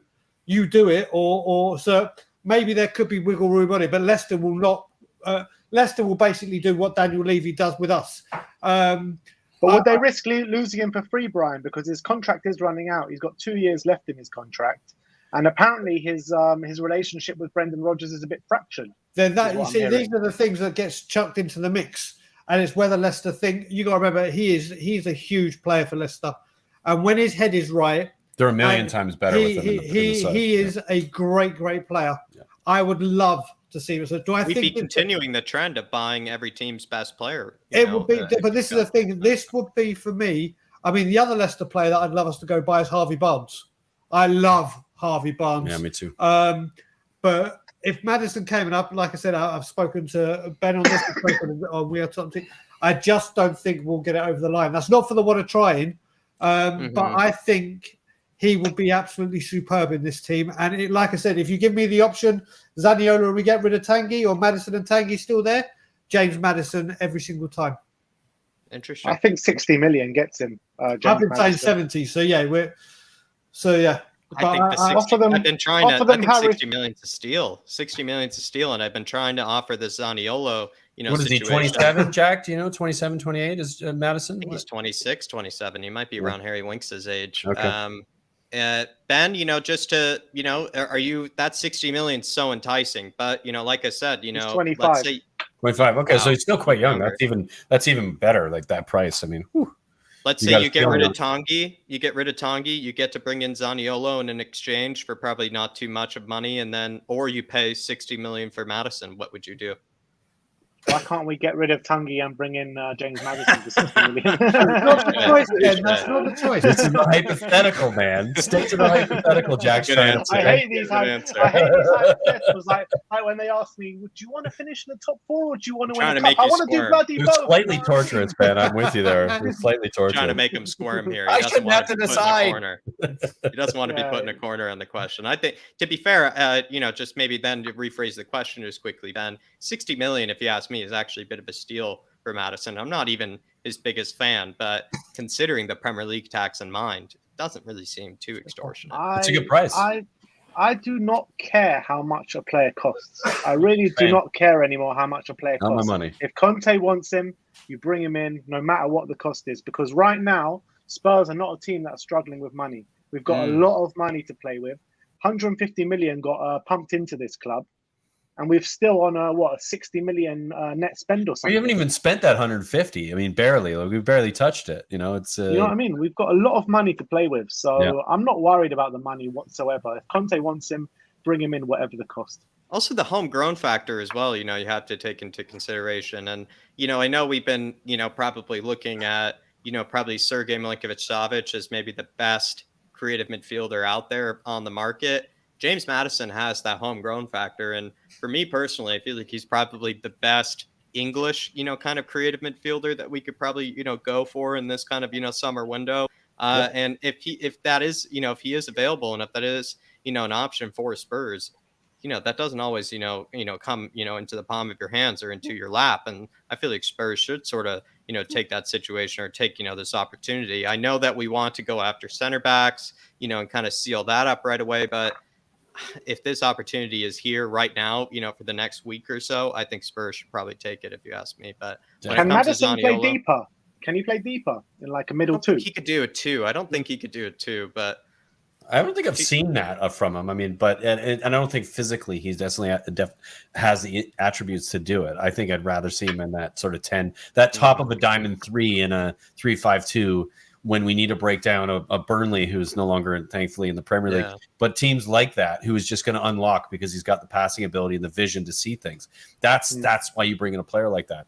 Do we have that out in the squad otherwise without a player like that? We don't. That's why I think it's necessary to bring him in. Maybe he doesn't play as much as he'd like, but he gets to play in the Champions League. So maybe that's enough for him to make the decision, even though he says he hates Tottenham, which I know was 10 years ago. So I realize it's ridiculous. The Joracle Dave saying much love from Saudi Arabia, guys. Great show. Honestly, this would be the time to be able to be in, or this would be the time to be in Iceland. Jory, I feel like I'm in Saudi Arabia with him, to be honest with you. The fucking heat, man. Probably hotter in the UK right now.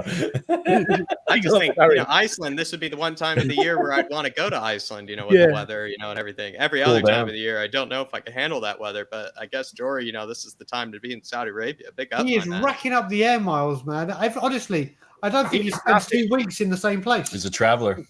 Iceland Air is a privileged service, Brian. He's just, he's getting up the miles. Good man. Spaceman saying cheers from Southern California. Actually, the one place where it's actually the same temperature year round. So Dave, maybe that's actually something built for you where at least what the temperature is going to be outside when it comes to Southern Greenland California. is my ideal destination. Nice and cold, perfect, lad. That's for me, Greenland. Get me to the Antarctica right now. You need to come here in winter, Dave. No, look, I've looked into Greenland. It's ideal for me, not too many people, nice and cold. Perfect for someone like me. But everybody in California, big yourself up. Big up, Spaceman. What a name. Absolute legend. And I appreciate also the love on the Kim Min-jae video back in the day as well, Spaceman, and the comment that you put on the other video the other day. Big up, Spaceman. Appreciate you, brother. And then Dark Sun G saying Cam comes in a 3-5-2 rotation to rest one of our 3 forward options. This will be really helpful for all of our games. I want Maddison because he will be like a Ferguson taking aces from the Premier League teams. Dave, I've mentioned this a few times where it seems like, Arsenal, as much as, it's a bit of a, a dig at them. I feel like Spurs are doing, the opposite of, them. We're actually buying the best players from each Premier League team. Well, they're kind of, taking a bunch of shots and a bunch of gambles kind of on players. Yeah, Fringe Men FC, Zinchenko, Gabriel Jesus, Fringe Players FC is what they are. Then you've got fucking Patrick Vieira's long lost cousin that was brought in. You know what I mean? What's going on over there is absolutely ridiculous. But look, Dark Songs G is right. Look, if you're going to bring in a Maddison or someone like that, you will have to change the formation to be able to suit them. Look, I would much rather Maddison over Zaniolo. I'd stay away from Zaniolo purely because of his injury problems. They will keep occurring. He's had 2 serious injuries. Maddison is also Premier League. He knows what's required of him, so he's ready to kind of hit the ground running. And this would be really helpful for all of our games. Look, what I will say is I wouldn't be throwing my toys out the pram and fucking everything else if we didn't get a centre attacking midfielder, because it's not ideal, but you always have the option of dropping Kane into there and put Son and Richarlison up front or whatever, So you do have that option. So I wouldn't be screaming and crying if we didn't get a Cam, but it would be nice to get a specialised player in that position, someone that sits between the opposition's backline and midfields and operates in the spaces, picking up the ball. But most importantly, someone that wants to get turned quickly, get a shot off, get the ball into the likes of Kane, Son's feet. So that would be ideal.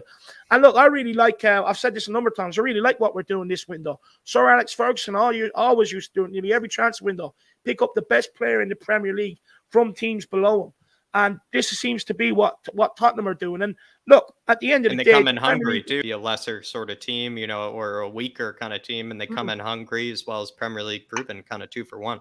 But the thing is, as well, Premier League is best league in world football. So most of these teams now have good players. Like Basuma will probably walk into our midfield, So I'm very happy with what we've done there, because Conte wants to win the Premier League. And look, signing any player is a risk, but it's more of a risk bringing them in from abroad because there's an adaptation period. Sometimes they might not be up to it physically, so they have to put on weight, put on muscle and stuff like that. Language, other things too, yeah. Yeah, there's so much that comes with it. Whereas buying someone from the Premier League, they already know what it's about. So for me, I would like Maddison. But like I said, I wouldn't be screaming my toys out of the pram. But I would say to people, we're interested in him when he was with Norwich at 2017. So this one could very, very well. Or was it? Yeah, I think it was 2017. David, we're twice. When he moved from Coventry to Norwich and Norwich to Leicester is when we went for him. And I'm not going to go into what happened there. Just Dave, 2 different transfer. Yes, yeah, Ben. I heard that Arsenal might be changing their kits to sky blue and moving up to Manchester. They're going to be playing in the new Academy Stadium up that Man City and built their academy team. It'll be much louder than the library they're in now. So. Reserves, you know what I mean? Yeah. They'll be singing Blue Moon. Is that song City thing? They'll be singing Blue Moon this season. Fucking idiots. Might as well just go south next to Crystal Palace, where actually maybe they're originally from. Vieira then could, take over. You wouldn't have to travel so far north, when he takes Arteta's job next season. Dark Sun G just as well. This is the transfer strategy that we want to be seeing, the Ferguson transfer strategy, my man. Absolutely spot on. Brandon Troller saying, need to get Gavardiol through the door. Don't care if it costs 90 million. Or even toss in Lascelles show as a freebie. Josko is a generational talent, and he really is. I mean, when you even compare some of his stats, when you even just watch him, he is probably at I think he's still 19 or 20 years old. He's already at that age, practically maybe the second best. You could even make the case, the best left-sided center back for this sort of kind of back 3 system that we're playing over here. A lot of people even rate, Gavardiol higher than Bastoni, as much as Bastoni is kind of, Conte's preferred choice. Some people rate Gavardiol actually higher than him, Brandon. And the only maybe problem, or the only kind of, fork in the road or, kind of obstacle is that he just moved, to Leipzig, last season. And, can you really pull off a transfer with a guy that's only just moved there? I think he might be leaving, the following summer. I think it's going to be similar to like an Erling Haaland kind of, sort of situation where, he of course is the, the talent that everybody wants, but it's just doesn't happen that way where they, immediately leave on the following season, especially a club like Leipzig that aren't really cash strapped, pretty well run, deep pockets. They aren't going to really be financially bullied either, but I do agree with you, Brandon, completely agree. But Jack, this is why people like Longley come in. So if they are to come next year, It's like, right, you've got a year to work on this deal whilst we have this guy on loan. So next year, when it is right time to go, whether it be Bastoni, whether it be Gvardiol, it'll be like, right, Paratici can work on this all year. It's good business. So when it is time to go, bang, wallop, there we go. Spot on. Good point. The shame Really is good that point. Man City are sniffing around for Gvardiol. Oh, so, Jesus. Yeah, he'll end up that's a there. problem. They've got- I'll be proven dead wrong, if then Man City get him, and then I have a bit of egg on my face in that Yeah, situation. you just sunk my battleship, Ben. Might yeah, they'll actually- always do it, unfortunately. God damn it. I heard, maybe Brian actually said he'd get a tattoo of Gvardiol. Oh my God. I do want to say, I think, like, I love that I started this. with what Brandon has said there, I would much rather go and pay the 80 million for Gvardiol, because you're going to have him for fucking 6-7 seasons, if not longer, Yeah. than go and pay the money for Maddison, because we have players that can look. I keep saying this to Tottenham fans, and I know people might disagree with me, which you're wrong if you do. But look, what I will say is scoring goals has never been a problem. We make a massive deal out of the likes of Brighton and Brentford and say we struggle against low block teams, which is true. But how often have we actually struggled over the last few years, even since Pochettino, to score goals? We don't. Our biggest problem has been keeping them out. Last season, for a lot of the season, bar the back end, we were relying on outscoring teams because we couldn't keep goals out the other end. And that's why I'd much rather put the big money into someone like Gvardiol and improve that back line than bringing in Maddison, because Kane and Son have always carried Tottenham. They've always scored goals. You've now got Kulusevski added to that. Richarlison, scoring goals is not a problem. Defense, keeping them out is massive. So get me Gvardiol and spend that money. Can I just chime in quick there, We're David? waiting for Can I- that release. We're waiting for that release clause, I think, to come, maybe through with Gvardiol. I think he supposedly has some release clause that will be available the following summer. Is it too much of a risk, to wait till that, release clause? Because then it's, similar to a Holland, situation where then you might be competing with Man City, competing with Liverpool, competing with everybody, for the player. You do probably have to get him now if you want to make sure that, you don't have to compete with anybody. I agree Sorry. with getting Gvardiol in. I think that's an appropriate thing to do. But what you said there, Dave, is we struggle to break the amount of points we dropped against teams in the lower half of the table because we couldn't break them down is massive. And it's actually the difference between arguably the fourth position we finished in and maybe even competing with Liverpool and City at the top of the table. And a player that can help break down those teams is necessary to do that.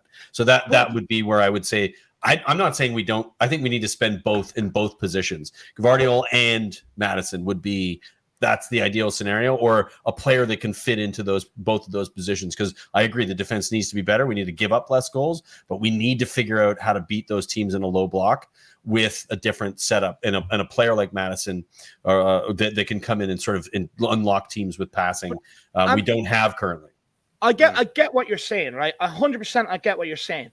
But Kane and Son and our forward lines, with the amount of goals they've been scoring, they're going to have But enough. not against teams with a low block. No, but that's a problem. But they're going to have enough there. You look at our attacking, we have one of the most prolific attacks in 2022, from the start of 2022 till the end of the season. Amount of goals we scored on that running. But when the Kane and Son, like Brighton and Brentford, Brentford and Burnley, those 3 games, how many goals did we score? yeah, but that's 3 games out of 38. But those right? are the 3 teams. Didn't we need to just break make down. record number of clean sheets in a season? Yeah, I get that. We need to break those teams down. That's 3 games out of 38. The rest of the games we score goals. But my problem is that Brighton game, for instance, you can put it down to an off day, but we couldn't keep them out. And keeping them out is just as important as scoring goals. I agree. So right now, our biggest issue is that defense. It has not been rotated nowhere near enough. Across the centre-back positions, all we've done is brought in Romero and Langley on loan, who we haven't even seen yet. But what else have we done? But you go to the 4 positions. Richarlison, Kulusevski, and there's probably other, there might be another 1 or 2 coming in, but scoring goals has never been the problem. Statistically, though, we were very good defensively at the end of the season. Our clean sheet, I think we had 4 out of 6 clean sheets in the last 6 games. But what can't you both be right though? Can't you both? Yeah, we be can. right? We can, Jack, and that's what I'm saying. I think we both are right. But what I mean to say is we had the 3rd most chances I think created last season. So as much as maybe we struggled, beating low block teams, we had the 3rd most chances created last season. It's how do we do it? But at the same time, the clean sheet, the clean sheet record. We did have the 3rd clean best sheet defense record since Conte came in. So we also have to take into account Davies and Dyer have had the best seasons ever in a Spurs jersey. Can they replicate that again? We don't know that because it's the best season they've ever had. They don't have too many. We do know. We don't, though. That's the big We thing. do know. We do know because we got Antonio Conte. Conte. And players' levels don't drop under Antonio Conte. But what I will say is we have to heed the warning to what Gary Neville and Expressions has said that, and Ashley Young has told them. With Conte's system being so demanding physically and mentally, players can't keep up with that for too long. Now, we've seen with Dyer and we've seen with Davies and stuff before. They've helped get managers sacked when they've had enough of them. What's to say halfway through this season they don't get fed up because they can't keep up with demands and they're back up to Daniel Levy? That's why it's important to bring in defenders here. And I keep maintaining this. Look, yes, the low block team is an issue, but we have more than enough players, and we've already brought in enough players in the forward areas to be able to do with that between January and the summer. But the biggest rotation needs to be that defense, because when it comes to crunch time against the likes of bigger teams, like, say if we go deep in the Champions League or we're going in for a Premier League towards the end of the season, you can guarantee Kane and Son and the others will step up. You can also guarantee that if Dyer or Sanchez are in there, they're the ones that are going to crumble and make that mistake and cost you. Yeah, I agree. I think that our most pressing position now, from now to the end of the window, is a centre back. I'm not disagreeing with that, but I think we need both, to be honest. And yeah, me too. In terms of trying to break down that low block, I genuinely believe bringing in Spence and bringing in Perisic on the wing backs will make the world of difference as well. Yeah. Not only the attacking players that we have. Yeah, absolutely agree. Yeah. And then just back to Maddison, Brandon Troller saying, and Winksy as a make weight for Maddison. What kind of weight is he making there with paperweight on? I've made this kind of quite clear. I think there's kind of a huge misunderstanding of actually what Winks's real, kind of price tag is. I'd be shocked if he went for even a transfer fee at all, let alone that. But no, I think he's going to be a loan. That's plus harsh, man. I think it's like 10, 15 million. Option. He's going to be a loan plus. He's going to be a loan plus option for like 9-10 million. That's what I see it being. I just think the 15-20 million is just way out. It's just such an overestimation of a guy who's never played for any other football club other than Tottenham Hotspur, and he hasn't even played that many games for Tottenham Hotspur, and he's only played for one football club. Now ridicule, Jack. Let's get it real, Jack. You got Cameron Carter-Vickers, who went for about a similar price to that, to Celtic. You've got Jack Clark as well. If he reaches all the add-ons, that goes up to 10 million. So surely Harry Winks is worth more than that.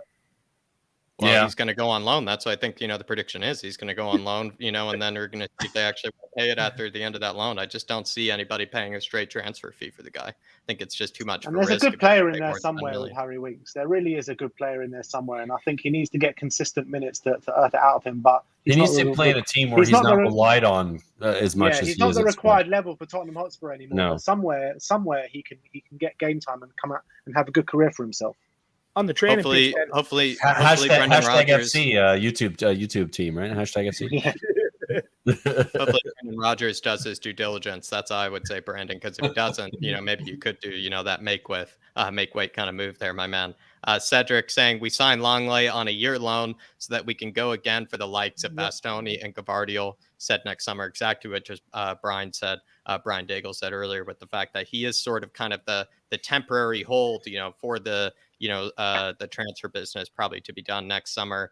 I mean, maybe I could ask, the panel here, maybe just quickly, do you guys see us going after maybe Bastoni or Gavardiol maybe the following summer? Because Bastoni, maybe this could be, a similar saga where he actually doesn't want to leave, Inter Milan, and it could be Gavardiol as actually the one that's available. I think it's all circumstantial. It'll be completely different circumstances next season and what's going on with the clubs. What we do this season will determine what we will potentially get next summer. Like if we go on and we win a couple, we win a trophy and we finish second and we challenge, as an example, one of these players will be like, oh my God, they're going somewhere. I want to be there. Like maybe not one of these specific players, but a player like this, we become more exciting and more of an option for players. And if Conte stays, and hopefully that's the case because of what I've just said, is we won something and then there's an escalation and he sees the potential for us to keep going on. That's the most important thing. If we finish fourth again, or we finish fifth and we kind of duds in any sort of potential a potential trophy scenario. I mean, I'm not saying it's going to happen. I'm just saying if that happens, then yeah, these players aren't going to be in for us. You'll be like, okay, it's not worked out, and they'll be moving on. And we have to, it's circumstantial. Yeah, I gotta go cook, guys. I'm still listening. You cook up. The two Brians go down to one Brian. Cedric, what are you cooking? What's he cooking? Steak. You got Don Paratici behind you. What's he cooking over there? He's cooking us a steak. Whatever the Don is cooking, I'm cooking.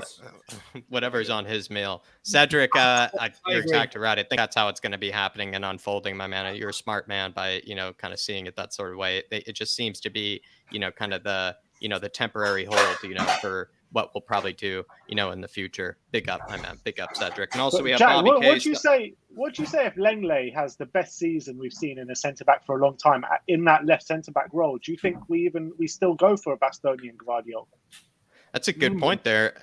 It's kind of interesting because it depends on whether we get another really good central kind of center back to compete with Dyer, because I'm worried still on that front. Do we actually sign, kind of a top quality center back to compete with Dyer? If we don't, if we kind of get another sort of kind of temporary signing like a Longley, I think you still then go after Bastoni or Gvardiol. But let's say we sign, I don't know, like I really rate, Pau Torres. I do really rate Badiashile and and Ndika, those sort of guys. If we brought in one of those, sort of players, maybe I wouldn't be so pressed to get Bastoni or Gvardiol the following season, considering what you just said, like Longley does really well. And there's a good chance Longley could actually perform out of his skin next season. I don't think that's too crazy to say that, because he is kind of desperate, to change the narrative and change his career around and kind of fix everything that's gone wrong in his career. So it's not a crazy scenario. Hear me out here. It might sound a bit crazy, but why not go for bloody Dyer Upamecano?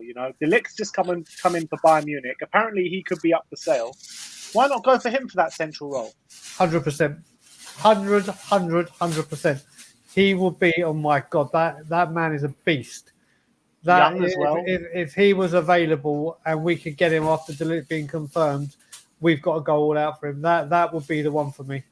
I'd actually be a bit skeptical on Upamecano. I do watch a bit of Bayern. He didn't really impress me as much as I agree that I agree that with Leipzig, he did look like one of the best center backs in Europe, to be fair, at Leipzig. But when he went to Bayern, I don't know. The one thing I would describe about his game is that he takes so many risks. He takes so many risks on the ball. He seems to try to, play that killer pass, kind of like how Romero does, in certain moments. Romero goes for that kind of hero, passes, like I, like to call it. But Upamecano does that all the time, and he ends up, kind of hurting, Bayern. If anything, a lot of goals that Bayern, I saw them concede this season is because he kind of gave away possession in kind of an area that just wasn't needed, or he took a risk that just wasn't needed. I wouldn't even say he's a bad defender, defensively, but he just takes so many risks on the ball. Upamecano. But Jack, am I right in saying that at Leipzig he played in a back three, and in Bayern he plays in a back four?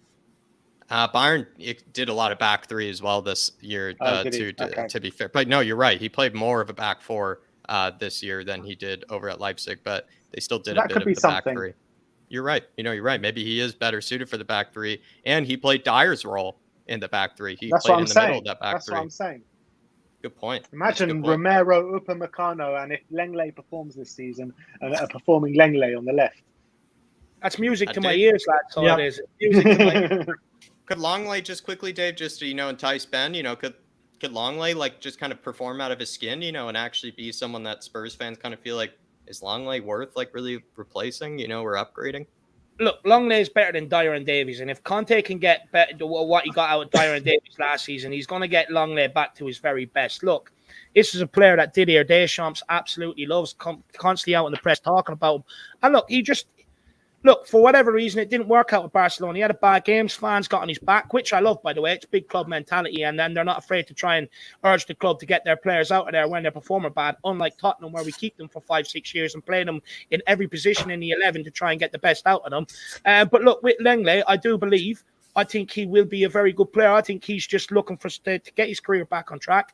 Conte will put his arm around him, become best friends with him, probably cook him dinner, and you get the very best out of Longley out on the pitch, in my opinion. And I think it's important that we get the best out of him, because as good as Ben Davies was, Longley is far superior in the passing stats. And if we want to transfer to a team that's dominating the ball rather than being a counter-attacking team, we need better players on that out from the back line. And again, I know I keep harping on about it, but if you also look at the low block teams last season against Brighton, what no one wants to tell you is how many touches did Eric Dyer take on the ball to get the ball out from the back? Taking 8-9 touches before he passes it sideways. Now, if you're going to do that and let the whole team reset in front of you, of course you're going to have problems breaking it down. But if you get in better ball-playing defenders, all of a sudden you have a player that can advance that ball into the midfield, that can advance that ball into the forward line, in behind their back line. So if you get better ball-playing defenders in here, I guarantee you won't struggle as much against low block teams. Because when you play like Iron Davies taking 8-9 touches and passing it between themselves, all you're allowing is 11 men to set behind the ball, which is exactly what they're looking to do. We play it into their hands. And I keep telling people, scoring goals is never a problem at Tottenham. Keeping them out has been.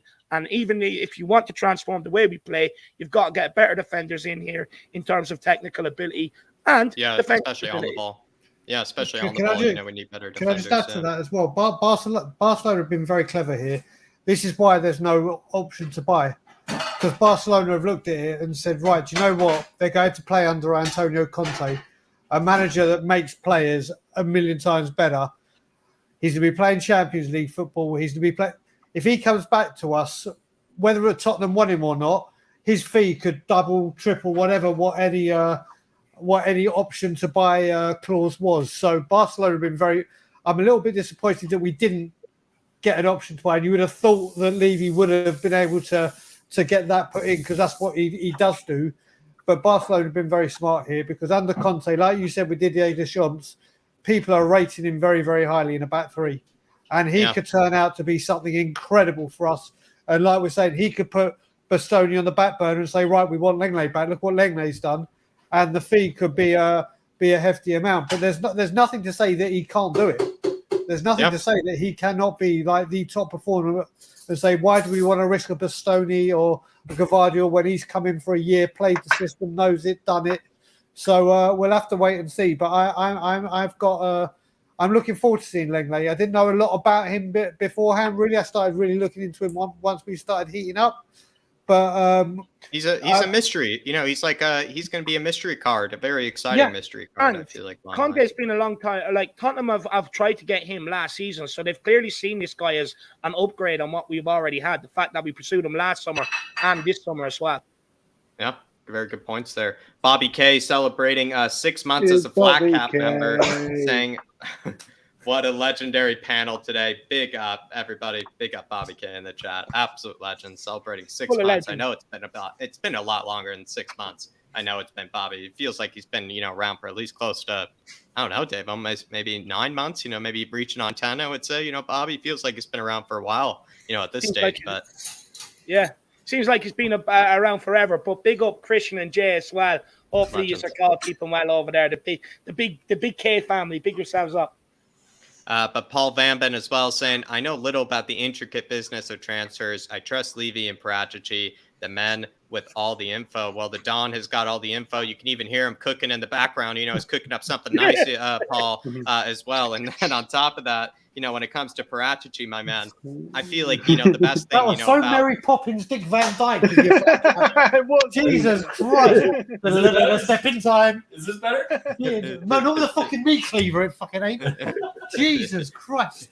He's checking the temp, he is, Parachici. He's checking the temp on the meats. But Paul, I said this before. The one thing I do like about Parachici is he's probably one of the few directors of football that has the advantage of being able to probably speak transparently, with his manager. If Conte wants something, Parachici can have it out with him. He can have a good conversation with him and, kind of discuss whether they actually think that's the right, purchase for Spurs. I feel like there's probably no kind of secret, being polite, kind of language with them. I bet they just have it out with each other and kind of what they think is best for the squad. I mean, we know that Conte allows Parachici back onto the bench to be able to beckon at the players, and whatnot. So I think there's a good relationship there, Paul. That's all we can, trust. Big up, my man. Big up, Paul. Really appreciate the support, my man. And look, this is why I went early on it, and I got ridiculed for going in early and trusting Paratici and Conte. If everyone remembers back to January transfer window, I called it then. People absolutely ridiculed me. But what I will say to people now, is just put your blind faith into these two guys. They're completely transforming Tottenham. Look at the window we've had, look at the manager we've got, and look at the excitement we have going into the next season. We now believe we can win in Premier League and win domestic trophies, and that's the way you should feel supporting a big club like Tottenham. Big up, Paul. Big up, Paul, my man. But there you are, everybody. That is the end of the show. We're going to be plugging, some channels, and especially Tottenham on Tour, the lads that, gave up their time this evening to come on, have their say, kind of contribute to the discussion today. Tottenham on Tour. I know you guys also had a bit of a meeting today, to kind of come up, with kind of the season plan, for the big season that we have upon us. So tell us about the channel, lads. Yeah, pretty excited. We're going to have a regular few shows a week that we have been doing. We're doing the Ask Us Anything, which we've had a great reaction from, great numbers, and people just like getting involved in the questions, asking us, getting to know us, getting to know them as well. The Straight Outta Conte, which has been just a fun one to do. It's just analyzing Conte. Of course, we all love him as a manager. Hopefully he stays, so this show will last for a long time. But it's basically analyzing his words, trying to get a sense of what he's talking about and why he's saying what he's saying, and getting some detail out of that. And so that's going to be a regular. We're going to do that, pre-match press conference and post-match press conference. So those will be kind of whenever we get the info, we'll be doing them. And then we've got a few other little bits and pieces from the show or from the games that are going to be happening. Yep. We got a team. They're going to be at the games themselves. And we're going to get a lot of content from that. And then we're doing a show on Friday, which we just confirmed today, that is with We Are Tottenham TV with Ben and Sim. Friday evenings, it's going to be Good Evening Tottenham in America or something of that nature. Every Friday night, 5 p.m. Eastern Time, 10 p.m. GMT. So we'll be doing that on Friday nights.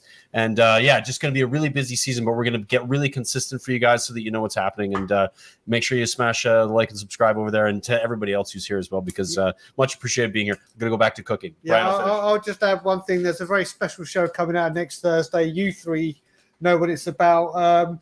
It'll be coming out next Thursday. All I'm going to say is a special show, and all I'm going to say, with no hints or whatever, but it's happened again. That's all I'm saying. Okay. That's all I'm saying. Secret. There you are, everybody. Tottenham on Tour. Hit that subscribe. Especially, they seem to be coming out with lots of stuff and big plans ahead. So definitely can't miss it. And if you aren't going to, definitely a way not to miss it, hit that subscribe and that notification bell. But Ben, needs no introduction, but what's, happening on Weird Time TV? Like I said, doing that collab with Tottenham on Tour. I know some maybe Djed Spence content is coming out. Anything, maybe the Harris Army should look out for on the mothership. Yeah, just keep looking. We provide daily content. We never stop, literally in the studio from morning till night. Brand new show, obviously, that the Brian's just mentioned. So looking forward to that. And obviously, the Harris Army know exactly where to go before the games as well for the pre-match pump-up with yours truly, David Harris. And I'm sure, Jack, you're going to be making a few appearances, hopefully, throughout the season on We Are Tottenham TV as well. So looking forward to an action-packed season once again. So bring it on. I just want to say one more thing, because I can't believe Ben, I think, just said it. I've got on a one-man mission crusade to get this guy, or to get Ben and Simeon, the mothership, to win Fan Channel of the Year. They are currently in third. I've gone on all. If anyone follows me on any of my socials, the link is there to get these boys where they rightfully belong. We need to get them above AFTV at least. We've got them. How many are we behind at the moment? Let's have a look, brother. Let's have a look at the last help. Brian, do you have a link for it that you can put into the chat here, or even send it? I can send it to you. I can send it to you via WhatsApp. Yeah, do that now, lad, and I'll try it. We'll get the thoughts up. 1 second, I'll get it over there. While you're doing that, Jack, you plug away on the flat cap Euro Talk, my man. David and I's long-awaited and very, very, very late. I do stress very. Premier League reaction video. I did actually do a reaction video to David and I's Premier League predictions from the last season, and it is going to be released, I think, this evening or maybe tomorrow morning. So everybody stay tuned for it. I bet you're going to enjoy it. And then tomorrow I'm doing a bit of a transfer, kind of discussion with Darius and Kieran, which I know people like as well. No, 100%. You're on 1,421, well ahead of the one below you on 1,196. The filth are just above you on 2,781. So we need to find 1,300 votes. 1,300 votes. Come on, guys, get voting. We need to beat Come those on, guys. Arsenal scumbags. There's 417 here, so let's knock 417 off of that as well. And anyone else who's tuning in after, guys, just simply get over there and let's get We Are Tottenham TV an award that they deserve. Because at the end of the day, guys, they've paved the way for nearly every single channel out here, and they've always produced brilliant Spurs content and stuck with, helped us all out through the hard times the last couple of years. So, I'm sick of all these Arsenal, Liverpool, United people getting all the praise and all over the place. Fuck them. I've had enough of them. I'm sick of seeing them. Let's get Ben and Sim out there. So everybody get over there and let's get the job done. And look, last but not least, guys, anyone interested, I'm starting up a Kildare supporters group. So feel free to get in contact with me, email me or whatever else, and we'll get you involved in that.